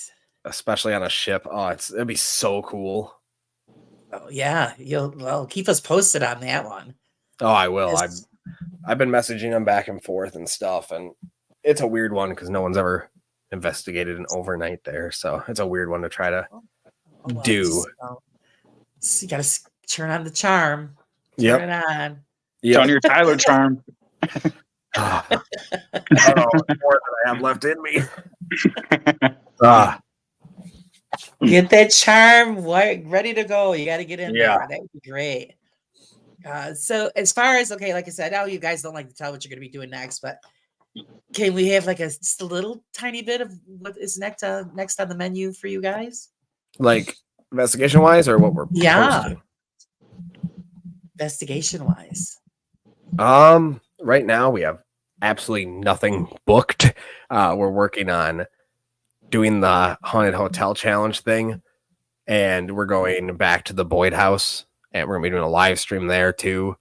And that was one of our favorite locations, and it's in our hometown or home state. So Right. for sure, we're gonna be doing Boyd House, the Haunted Hotel Challenge, and trying to do that ship. Those are our next things on our list. I'm just trying to get a little caught up here with bills and with like editing, because I have like 10 plus videos right now to edit and post. So And yeah, that takes forever. yep. Yep. If I And do it's post matter. any Yep. videos, yeah, I got a friend of mine who says, I'll do the editing. I said, good, because that is just not my thing. And, Yeah. you know, that's pretty much like, if I put it out, it's going to be raw and you guys are going to get it as it's done, because I don't mess with all that editing stuff. Yeah. So, but I'm very grateful for him to say, I'll do it. Okay. Yeah. You can knock yourself out. I was just, Well, that's the hard part. I'll have to suck it up and do it myself, I guess. Well, that's the hard part, because if someone's not there, it's very hard. Even if I have friends that know how to edit to help edit, Right. it's very hard for them to edit an investigation, because it's like they have to rewatch, like they have to watch all the footage and keep rewatching it. And Right. you know, sometimes it's like 12 hours of footage. Yeah, most likely I'll have to sit next to him while he's doing it. But right now I don't have anything to do. I do have planned on doing a cemetery series, because we have a really huge cemetery here that has a lot of history, and I think that people would find it interesting. Yeah, if you do a location like a cemetery, that's really what's gonna spark a lot of the videos, the history on it. Yeah. Oh yeah, loaded with history. We actually cool. have one of the vice presidents that's buried there. That's super cool. We've got what state are you in? A few other. It's like a mound. You would never even know it was there. It's a mound, part of the grass, and there's big giant plates that are in there. And there's people who are attached to, I believe, President Roosevelt. It was either his doctor or something. I said that on the plaques. I forget. My husband read it off, but there's so many important people in this one cemetery. And it blows my mind, because where we are, why would they even be here? But apparently that was the place to be back in the day. Yeah. You know, and a lot of Civil War stones and stuff like that. And so it's going to make for some nice videos. So I just waiting for the weather to cooperate, because we've been swamped with rain. And here too. I don't want to go sloshing through mud and all that crap. So yeah, hopefully I can get that done and then get that out and see what you guys think, because it's a lot of great history.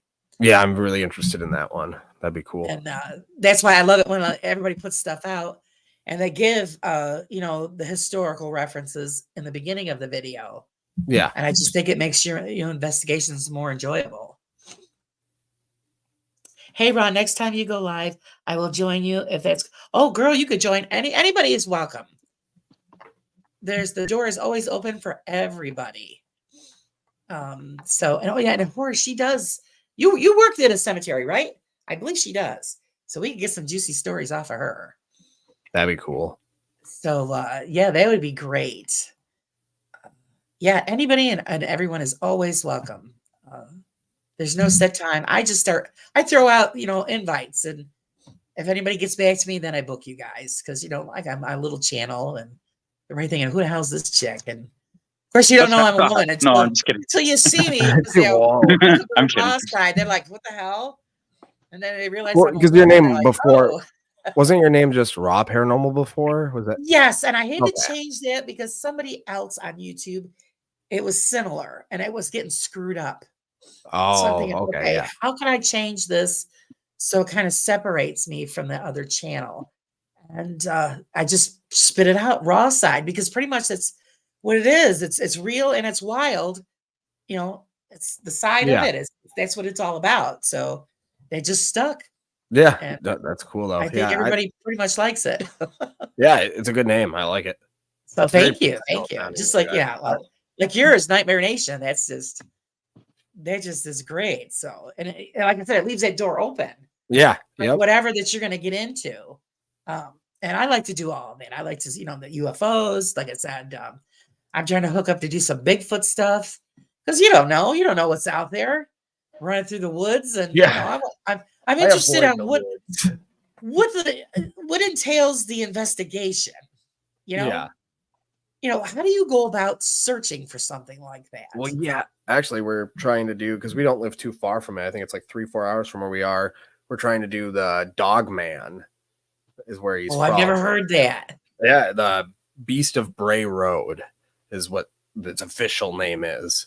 Okay. But yeah, that's yeah, no, that's one we wanted to do, and it's like Hi, dog- Tanya. Bigfoot lives at your house. yeah, What? no, it's some joke, Colt, inside joke. Oh, Oh my goodness. I get it. Okay. What No, is it? you Well, don't. I have one in You my don't know house. what it is. I have a Bigfoot at my house too. My husband calls my son that Sasquatch. That's great. And my son's a big dude. He, 6 foot, almost 300 pounds, size 13 and a half shoe. It's Sasquatch. 13 and a half. Oh, wow. Yeah, see, that's the thing. I'm only 5'6". My husband's 5'7". So, What happened there? I just grew him big, I guess. Great I don't know. grandparents or something? I have, on my side, I have some uncles that are pretty tall. So he must just take after them. Yeah, I had to. Yeah. Yeah, he's a nuts. beast. My husband calls him Sasquatch. So, and it's funny when Yeah, I I don't go know on if that's public and they'll say, "Who's insulting that or guy?" not. It's fun. Yeah. The guys are like, "Oh shit!" God. So yeah, he's a bigger boy. We call So- Seth Bigfoot because when he stomps over, he's like boom, boom, boom. Like when he's like stomping over. Even like- during investigations, it's like, what are those Yeah. footsteps? Yeah. It's Seth Actually, yes, I did walking. have. I heard that in some of your videos. Oh, it was Seth. It was it. Yeah, yeah, yeah. Oh, that's funny. I do remember hearing that. Yeah. Paranormal hide and seek. He just That's a lot of rips the fun. door open. He's a fun guy. Well, you gotta have a good time too. Yeah, yeah, for sure. Else, why would you do it? People get a lot of shit about they're goofing off. It's a lot of hours of boredom, so you've got to do something. Yeah. 90% of it is waiting around for like something to happen at these places. Exactly. Well, that's why we do skits at some of these locations. I leave them in the videos. We have fun. We goof around. It's like, and then people are like, "You need to take it more serious." I was like, "We are. We're having fun doing it." Like, like some of the people get mad and they're like, "Why are you guys goofing around?" I was like, "Because I don't want to be bored and it's fun and like." And then some people get mad. I'm like, "Then don't watch my stuff." Like that's. There you go. This is how I'm doing you're it. there. This is how I do it. You'd be up there to Yeah. 10 hours, and 10 hours is sitting in a chair. It's Yeah. staring into the dark. That's pretty boring. So Yeah. Yeah. And some of these places you don't get nothing for the first couple hours, normally. Yeah. So it's like, what are you supposed to do? right. So yeah, it's you got to do what you got to do to keep it lively, keep it some kind of entertaining. Yeah. Because not for nothing, people aren't going to tune in and watch the videos of you guys just sitting there staring at each other, and Well, yeah, and there's some people that I've breathing. watched, yeah, some people I've watched, like, and yeah, they are pretty small channels, but it's like some people are like some of these investigators that are like, "Oh, we're real. Real is boring," and they just sit there. I'm like, okay, like you don't have to make it boring though. It's Right. you can do make it something. entertaining. Yeah, Right. like as long as you have a cool personality, people like you, and they're having fun with you, and you're, you make good content, and you have some fun doing it. They right. should be able to watch something really entertaining. And I think a lot of like the fake channels hurt on that aspect of some of the real ones. Because like ours, I put in some music, I like narrate a little creepily, I have B-roll footage, and you know what I mean? And I can do that, and then we can goof around and stuff and still catch evidence. It's possible. Exactly. Like any Exactly. type of like anything. Like we can still do that and have it be real. I think people Right. got it in their head, their mindset on a lot of it, because a lot of these channels that fake stuff kind of ruined it because people are like, "Oh, fake," Yeah. immediately. And I'm like, Oh yeah. When doesn't you're have to goofing off. be Yeah. boring though, You got to do something. Hi, Giselle. Welcome. But anybody got any questions? Spit them out there. Oh my God, no life for you and Julie today. Yes, I know, Mike. I got to get a hold of Mike. I want something from him, and I keep forgetting. But yeah, because just the brain is still on overload from everything that's gone on this week, and Yeah. so like I said, when the shock with my No mother, slowing down. Yeah. it's that one. Yeah, it was. Well, we knew she wasn't well, Mhm. but we thought she'd bounce back and it didn't happen. So it's kind of hard. And like I said, we're not even home. So Yeah. we Oh, that's everything over the terrible. phone, everything on the Yep. computer. Yep. Thank God you could do it that way nowadays. Yeah. So it's hard to keep, Well, keeping all this yeah. together and have that in the background. Well, I hope everything goes well though, and I hope that, Oh, thank you. Yeah, no, everything's turns taken out care of. decent. We just gotta go and the usual, just a couple of odds and ends Yeah. and then just move forward, I guess. God bless her. 86. Yeah. That You can that's ask for anything that's a better good than time. that. Yeah, Don't mean to good be a life. downer or even bring everybody down on that one. Okay, so does anybody got any questions? What's your social security number, Tyler? It's let's see, let me look here. It's You don't have it memorized? did you hear that? Thank you. Yeah. Unfortunately, the some of mic us got lip muted. read. We lip read, so we seen exactly what you said. I wasn't Yeah. even saying anything. Tell me, oh shit, do they know? I'm just kidding. They just like pull out a random number and they try to use it. And they're like, who is this? Oh god, that's good. Now tell us your address. Colt, you don't want my identity. Like you're gonna try to apply for something. Like, no. That's what would happen. Exactly. Yeah, no, we have him on a list. Sorry. Yeah. Yeah. Oh, that's too good. Oh my goodness. I guess, Tyler, I have a question for you. So, like, would you say that, like, what's that? Okay.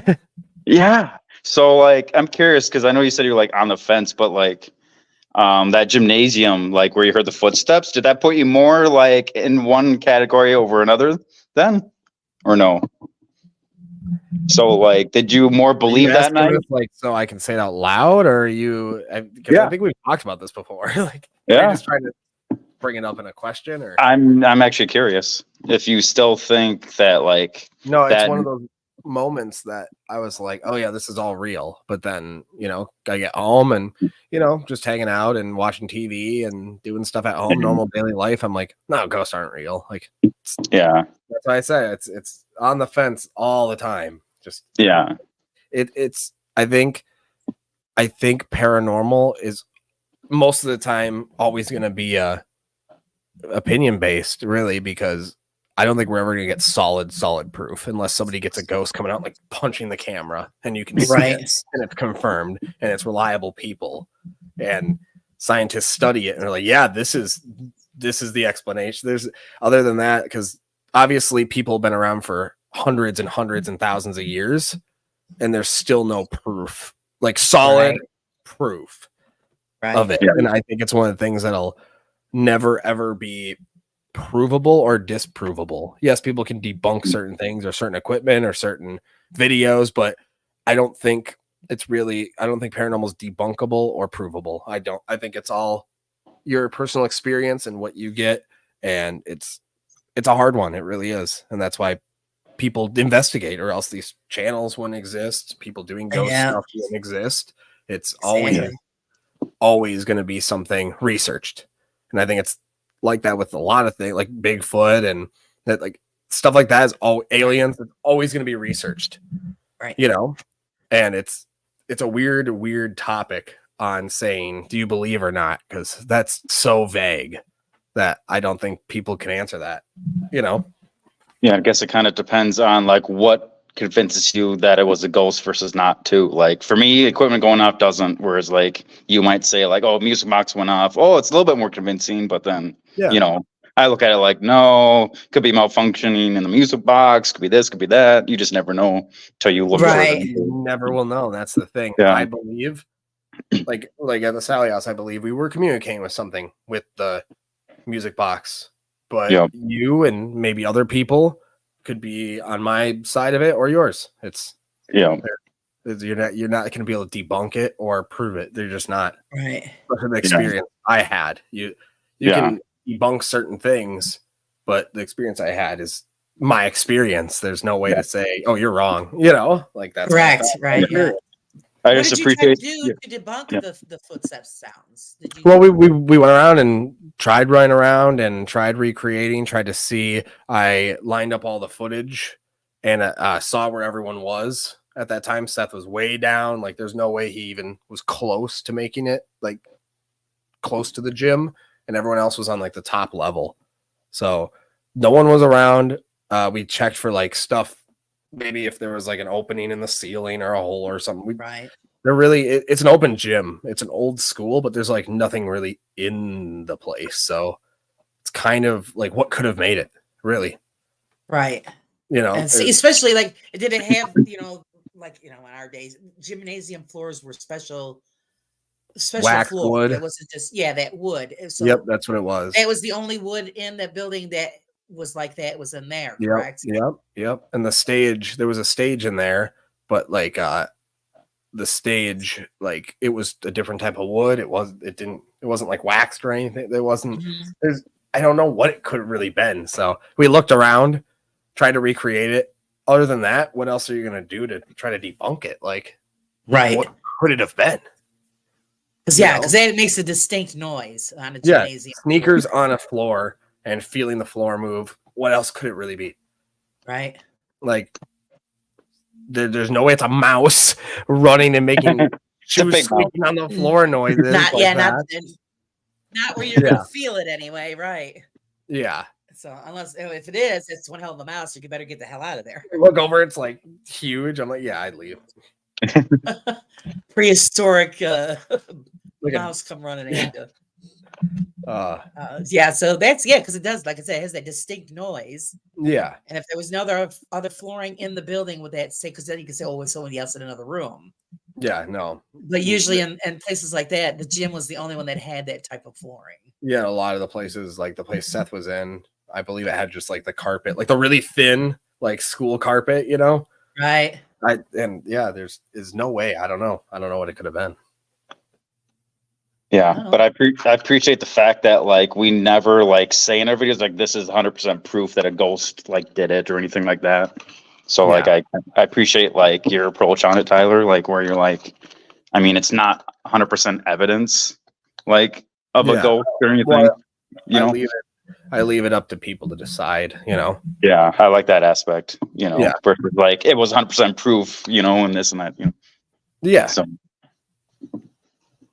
Right, that's what I'm saying. If we can come up with like modified equipment, like I said, like with the digital readout on the REM pods or whatever, or same thing with something like what you just experienced, something that's going to pick up and register those vibrations on the floor. That's why I think it'd be cool with like somebody like Kenny Biddle because he's taken them apart, he's seen how they work and everything. Yeah, I'd like to see him make some equipment based on how he knows and see how. Like it's not debunkable then because he made it and he knows how it works. Right. So if someone does it at a location, he's like, "This is how this worked. I built this." I think that'd be cool. That would be awesome because then at least you're going to get some kind of a real reading. Yeah. Of that equipment, like I said, picking up the vibrations or the temperature changes or whatever. Yeah. Same thing like because most of the time, like when they use some people uses like Joe uses up the Faraday bags. Yeah, we've Colt, you can elaborate on that. Yeah. What is your opinion about those? We've used them. I think the first time we used them, we technically used it wrong, but it still worked.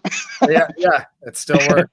Yeah, we threw our phones in there, and we threw like everyone's cell phone in there too, and no signal, nothing. It worked. Okay, so they work. It worked. But then we were trying to like investigate. Okay, so like, does the phones really make the REM pod actually go off? Let's be real here, Yeah. Another problem too with the Faraday bags is like a lot of people say ghosts use like energy and stuff to communicate. So if you're throwing your spirit box in there, or you're putting like a Faraday cage around like a REM pod or whatever, like then a spirit isn't going to be able to interact with it. So exactly, that's how I was going to say. Yeah.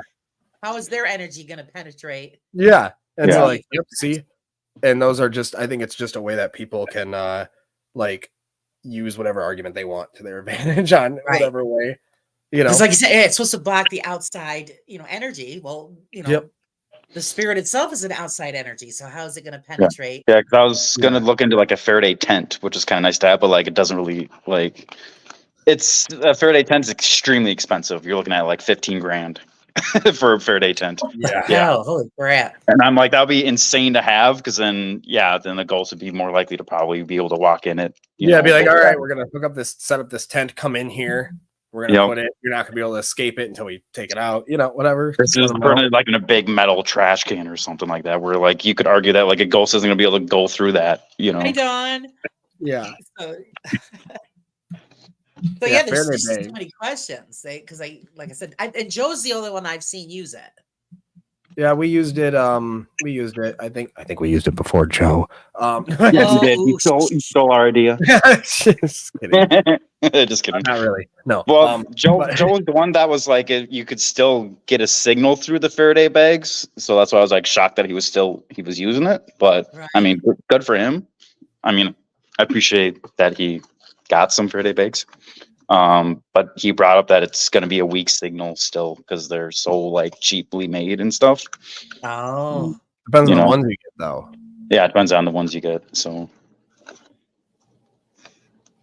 yeah, well, it's like I said, it's all an experiment. So at least you guys are trying it out, see what's going to really work. Yeah, or give you any kind of sign of any kind of evidence. You're just like the EMF 390. Like you could argue that like it doesn't give off. It's a ghost. It just gives off the EMF readings and stuff like that. It'll never say like this is. Oh yeah, no, that's what I meant. That's what I meant. Yeah. Cool. Yeah. We use that before Joe did. That's the one, not the Faraday. Oh, okay. Yeah. Yeah. So yeah, well, hey, you guys, it's great that you get to try all of these things. Yeah. You don't know. You just don't know. With Faraday tents are like, holy crap, really? Yeah, they're expensive, but the purpose of Faraday stuff though is like so hackers like don't get into some even very important people's like data and information. So it's like even like military people will be. That's fine. Just tell them to talk to me. No, yeah, Mike. Yeah, Faraday tents. Yeah, it depends on where you look.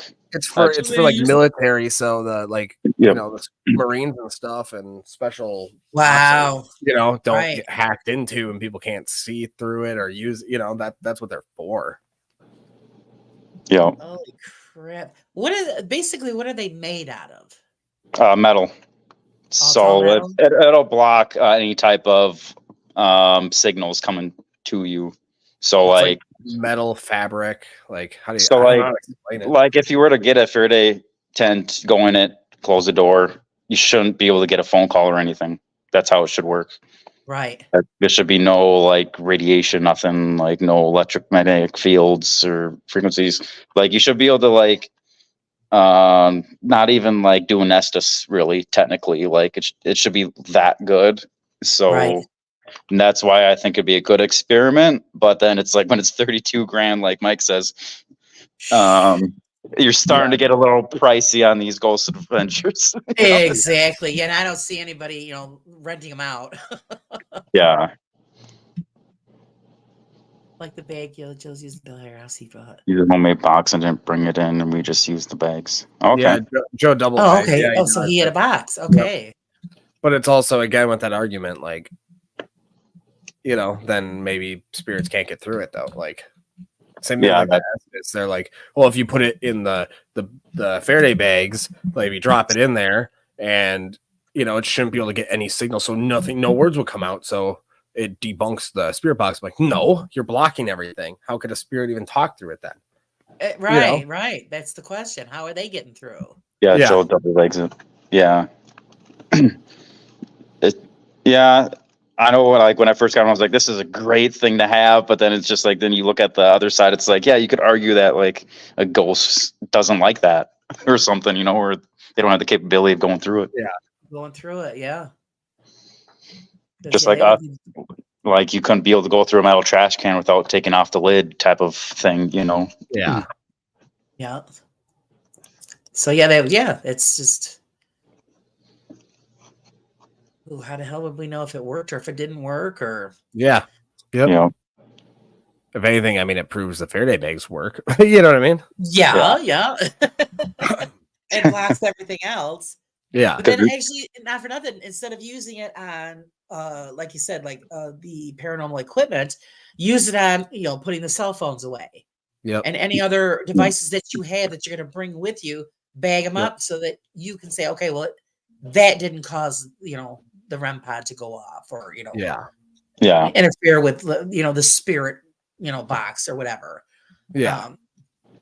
So, just do the reverse of what they were pretty much, people are using them for. Yeah.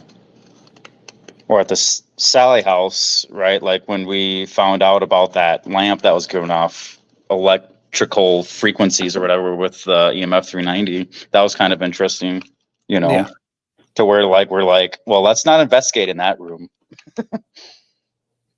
But because there was I think 2 of the rooms in the Sally house where we didn't investigate. And well, we investigate in all of them. Are you talking about like bringing? Well, I mean, you're talking about like walking around with like the EMF 390 and stuff. Well, that and like I think we only had like the REM pod. Didn't we only have it in? Someone's calling you. Wow. But yeah, so because I think didn't we only have the REM pod in like the kids' room? No, we moved it around. Oh, did we? Okay. And I put it outside the bathroom when you were inside the bathroom for like 20 minutes. But yeah, yeah. But what was weird is that like, yeah, you had that chandelier that was underneath, but like it wasn't going off like towards the end of the night or whatever. So I was like, well, I don't know about this then. It's so weird. Yeah, the readings are weird. They really are. Because it's like you get insane readings with the EMF 390. Like, so but you're like, anything like that happens, you have to take that into consideration. Oh, there's a lamp, like a light fixture, like right underneath the floor right here. And we did that. Yep, we did that during the live stream. So, and that was kind of awesome. Yeah. That was fun. I'm glad people got to see that because we like solved it together. It was fun. I don't know. I had a good time. Yeah, that was the funnest part of the investigation. Was probably that live stream right there. Yeah, figuring out what was making what go off and why. Yeah. That's so cool. Yeah, and I was like, this was a good investment. Yeah, for sure. Yeah, that was great. That's what it is. They charge so much for you guys just to go and do that. So I know. At least you got something out of the experience, It's that's what I don't like is that like other paranormal investigators, they never like mention that like, hey, there's a chandelier underneath, so it could make our equipment go off. They never, or maybe they. I don't think anybody thinks about that. Yeah. Yeah. Well, yeah, because like at first we were about to just be like, okay, that's a weird reading in this spot, and then we're like, what? Someone was commenting and they're like, what's underneath? And I was like, yeah, what's underneath? Like, really? Exactly. There you go. See, because normally, you're checking walls, ceilings, all the outlets. Nobody's thinking about the floor because what's underneath? Well, yeah, and that's why we do the. That's a good point. That's why we do the lives at the investigations. So like if there is stuff like that, and then we show, because we do record afterwards and do a video of people know what can make what go off and they can see the place, know the layout. Right. So when the final video comes out, they know like, hey, this would go off because of this. Like I think it's cool. I'm not really doing it to like prove like, oh, we're not fake. We showed you. I'm doing it to like just kind of show people like this is the layout, this is the stuff that makes that go off. So even in the video, if we left in later on in the night, we're tired, we forget like, oh, this is going off in this room. Someone's like, wasn't there something on your live where there's like a chandelier underneath that made it go off? And we're like, oh yeah, like I just think it's cool to see everything. The way I try to do it is because what the people I like watching, it'd be cool if I could see all of the stuff like the before, the after, so I'm kind of, I love behind the scenes, seeing people's like normal life and not being on the camera. So that's why I really try on my videos, especially in my newer ones, to just show us like real, like us talking and leaving a lot of that in that I would normally take out. I started leaving that in. Yeah, everybody wants to see that. Yeah, just us even talking or even laughing and chin-chatting and stuff. Yep. And I like to leave that in because I think it's very unique. And because I love watching somebody that did that, I love watching like background stuff that's like Easter eggs and stuff, like stuff Well, you like I don't said, when you're normally doing your see with them. investigation, you might be explaining stuff on the live or during the taping. But then when you guys shut the cameras off, you're still talking about it Yep. and and debating between each other, well, could be this or could be that. And people are interested in that. They want to know what you guys are actually thinking Yeah. about those moments, Yeah. instead of just putting in the edited edition. Oh yeah. And that's why with the Sally House video that I'm working on, I'm finishing up my Velisca video, and then I'm working on the Sally House video. I kind of worked on the Sally House video because I don't want to forget my idea on it, but I kind of incorporated the live because I have that recorded. I had it screen recorded on my phone, so I have the Right. live. There's some parts where we had the live going, and then we also had someone with a Kyler had his cell phone recording too. So I'm kind of going to show people the live and then like another side The view of it. extended versions. Yep. And that's how it's kind of going to start. I'm going to do history of the place, our opinions, and then talk about the live, show some of the stuff during the live, like highlights. Right. And then go into where the live ends. I'm going to switch to it shutting off, but going to our camera because we had our camera going. So that way people can kind of see what happened after the live too. I think that'd be super cool. Oh, yeah. So this is kind of going to, it's going to be kind of like a documentary, like it's kind of inspired the way it's done, like a lot of these found footage type of thing, just the order of it, where it's like showing the live and then the ending the live and showing what happens after that. So I'm trying to go at a different approach on this one. I think it's going to be, it's probably going to be one of my best ones, I think, so far on what I got. I like it a lot, and usually I'm very judgmental on my stuff I make, Right. Like I usually hate everything I make. So oh no, everything has been good that we've seen so far. So I think it's a great idea because, like I said, that's what I look for. Yeah, the outtakes. What's going on in the background? What did they say between each other? Yeah, you can say you're on the camera. Oh, well, okay, I heard the footsteps and we debunked this or that. But then afterwards, you're like, well, what do you really think that effing was? Or Yep. Or Yeah, I started leaving. Everybody wants that extra. Yeah, I started leaving in where I'll stop recording. Someone's still recording on something else, and I replay footage on there and show, and we watch it like right there. And I started leaving that in a lot too because I do get what you're saying. I like watching like what's happening after that, though. Right. And a lot of people that because it makes a video too long. Well, if it's entertaining and informational, I don't care how long it is, as long as I'm getting what I'm looking for. Yeah. And so the extras, a lot of people they want to know what the extras are. Yeah. And a lot of people leave that out.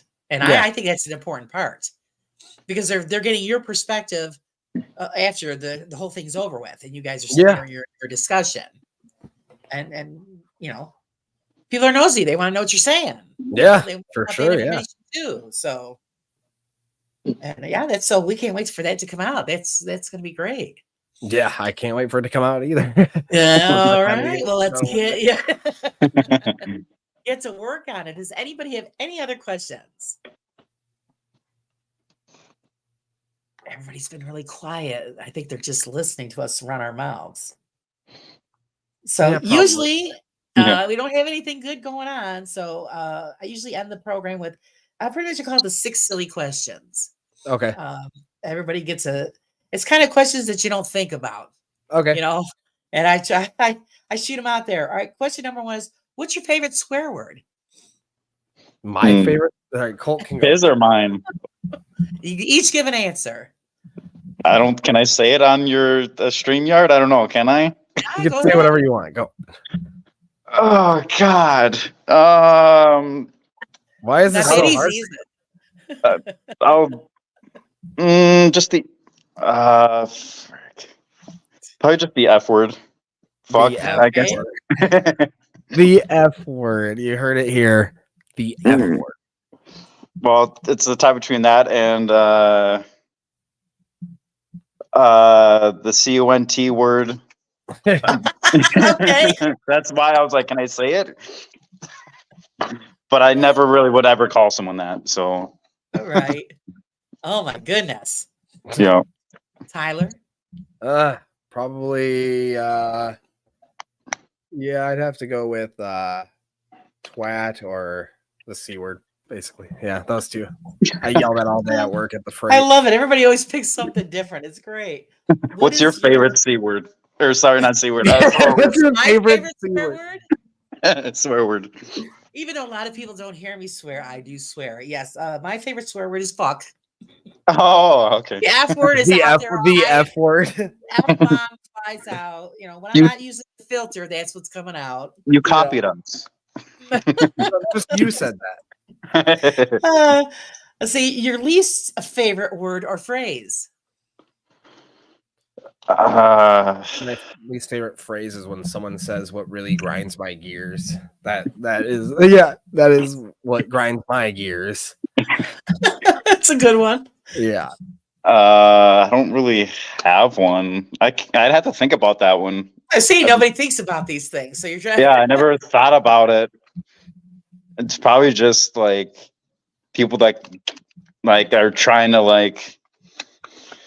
Yeah, it's not really a phrase. Just Yeah, I say don't. what's on your mind. If you're Phrase. leaning back Yeah. like that, it looks like your Can- head is like really small and your body is like. Oh, Do that just again. 'cause Lean back. Look at see. I got a tiny head. Shrunken head. Great. But just because of the angle of my phone, I don't have a good background or anything. Like you guys do. But What? It's my messy There was office. a glare. yeah, you have to come back to me on that one. I had to come back to you on that one. Okay. What's your favorite sound? Favorite sound. Mm. That's certain yeah, certain you- mufflers have a great sound. That's Oh yeah. my only thing. That's my only thing I could think of. Oh, that's a hard. You are asking some good questions here. Life changing question. They are. They're life changing. I've never listened. I've never ever thought of that before. What's Oh my hey favorite- Kale, how's it going? His favorite sound is listening to me talk. No, that's on my least favorite sounds. I don't know. I guess that I don't know. That's a hard Well, one. you answered the next question. What's your least favorite sound? Oh, was that the next That's question? the next one. The next one was, What- what is your least favorite sound? My least favorite one? The sound Yeah. that Sandpaper. Really? I hate it. Or skin rubbing like that. Rough? yeah, I was gonna say Hey. that. Yeah, no thanks. Oh, that's a good answer. The sound of, someone what happens in Crow stuff. What? What are you talking about? So like stuff that's like, can you hear that? Yeah, yeah. You're fine. Yeah, I don't like that. I don't like that sound. It's good. Over Okay, where do you guys see yourselves in 5 years? there. Hopefully being able to do some sort of like entertainment full time, have it be paranormal or even just like adventure style videos or any type of media stuff, like any type of production stuff. Or even, I got a bunch of movie scripts I've written. I'm gonna try to start filming them here soon and try to put them on Netflix. That's my goal, really. So I mean, You're headed anything. to Hollywood. Yeah, but I wouldn't want to move to California, but Yeah. just do like like any sort of media productions, music, like movies. Fantastic. Yeah, that'd be my dream. That's what I'm hoping for. Yeah, I mean, it'd be great. It's just a hard thing to get into, but I know mine was 5 years. Probably just hopefully pay off my house and get a higher paying job was just the only thing. And yeah, it'd be great if it was like traveling and like doing these haunted places. Right. But obviously, it's more of a hobby at the moment. It's so hard to make money off of it too. Like, Yeah, that's Oh the problem. yeah. That's the problem too, in terms of trying to make it, turning into it a career. Nightmare Nation as a whole is probably like 20 grand in debt with like equipment and places That's and what it is, expenses. yeah. Yeah. Like, It's But you probably guys keep we're going, probably it'll around pay off. 20. Actually, that's probably about right, isn't it, Colt? Yeah, We just probably. like doing it. Like we like doing it so much, we're willing to spend some money to do it. Yeah, we like it so much that we spend more money than we ever make doing it. You know. We don't even really Yes, make well, anything that's just the either. beginning, though. I think if you Yeah. guys keep going, eventually, you know, it'll pay off for you. Yeah. But at least, you know, it's not your main goal. You guys, you have other things that you think you're going to be doing within 5 years. Yep. Okay, our last question is, if heaven boy. exists, what would be your first words? Like I died and that's where I was. Like that's my first word, like up there. Or Yeah. okay. Big hello. You get up to the pearly gates. What are your first words? Hello, are those real? That's your really? I'd be like, I'd probably say something like, "Oh shit." That would probably be my word. Not that I don't believe, because I do, but it'd just be the whole reality of seeing all of it. That's probably what I'd say. Be like, Yeah. I made it. Yeah. Yep. Or Oh my like, goodness. or be like, what heaven is this? You know, I don't know, like people religious beliefs or anything, but I mean, what heaven is this? There you go. Everybody has a different answer, and they're always great answers. Yeah. And, I'm glad you guys played along. Yeah. It was a great interview. I really enjoyed it. I want to thank Oh yeah, everybody. that's so fun. Thank everybody for coming. And like I said, you know, seeing that I'm a small channel, it's great when I get you bigger guys on here. So that I can, We're not big at all. you're bigger than me. Yeah, And thanks for having me on too. You know. Oh, you're always welcome. And we look forward to what's coming out next, and hopefully we'll get to interview you guys again. And oh yeah, anytime. Let me know if you have if you just have it'll be like open great. spots. This Say, way- hey, you want to jump on? Anytime. Jump on anytime you want, you guys. Normally I do, like I said, Wednesdays, because it's just pretty much the day where nobody else is going live. So I get it out there, but I do make exceptions if I have to. And I want to thank everybody in the chat. You guys asked some great questions. And I always appreciate everybody just coming in and just, you know, shooting the shit with all of us. And until then, guys, I want to thank you and thank you guys for joining the Raw Side.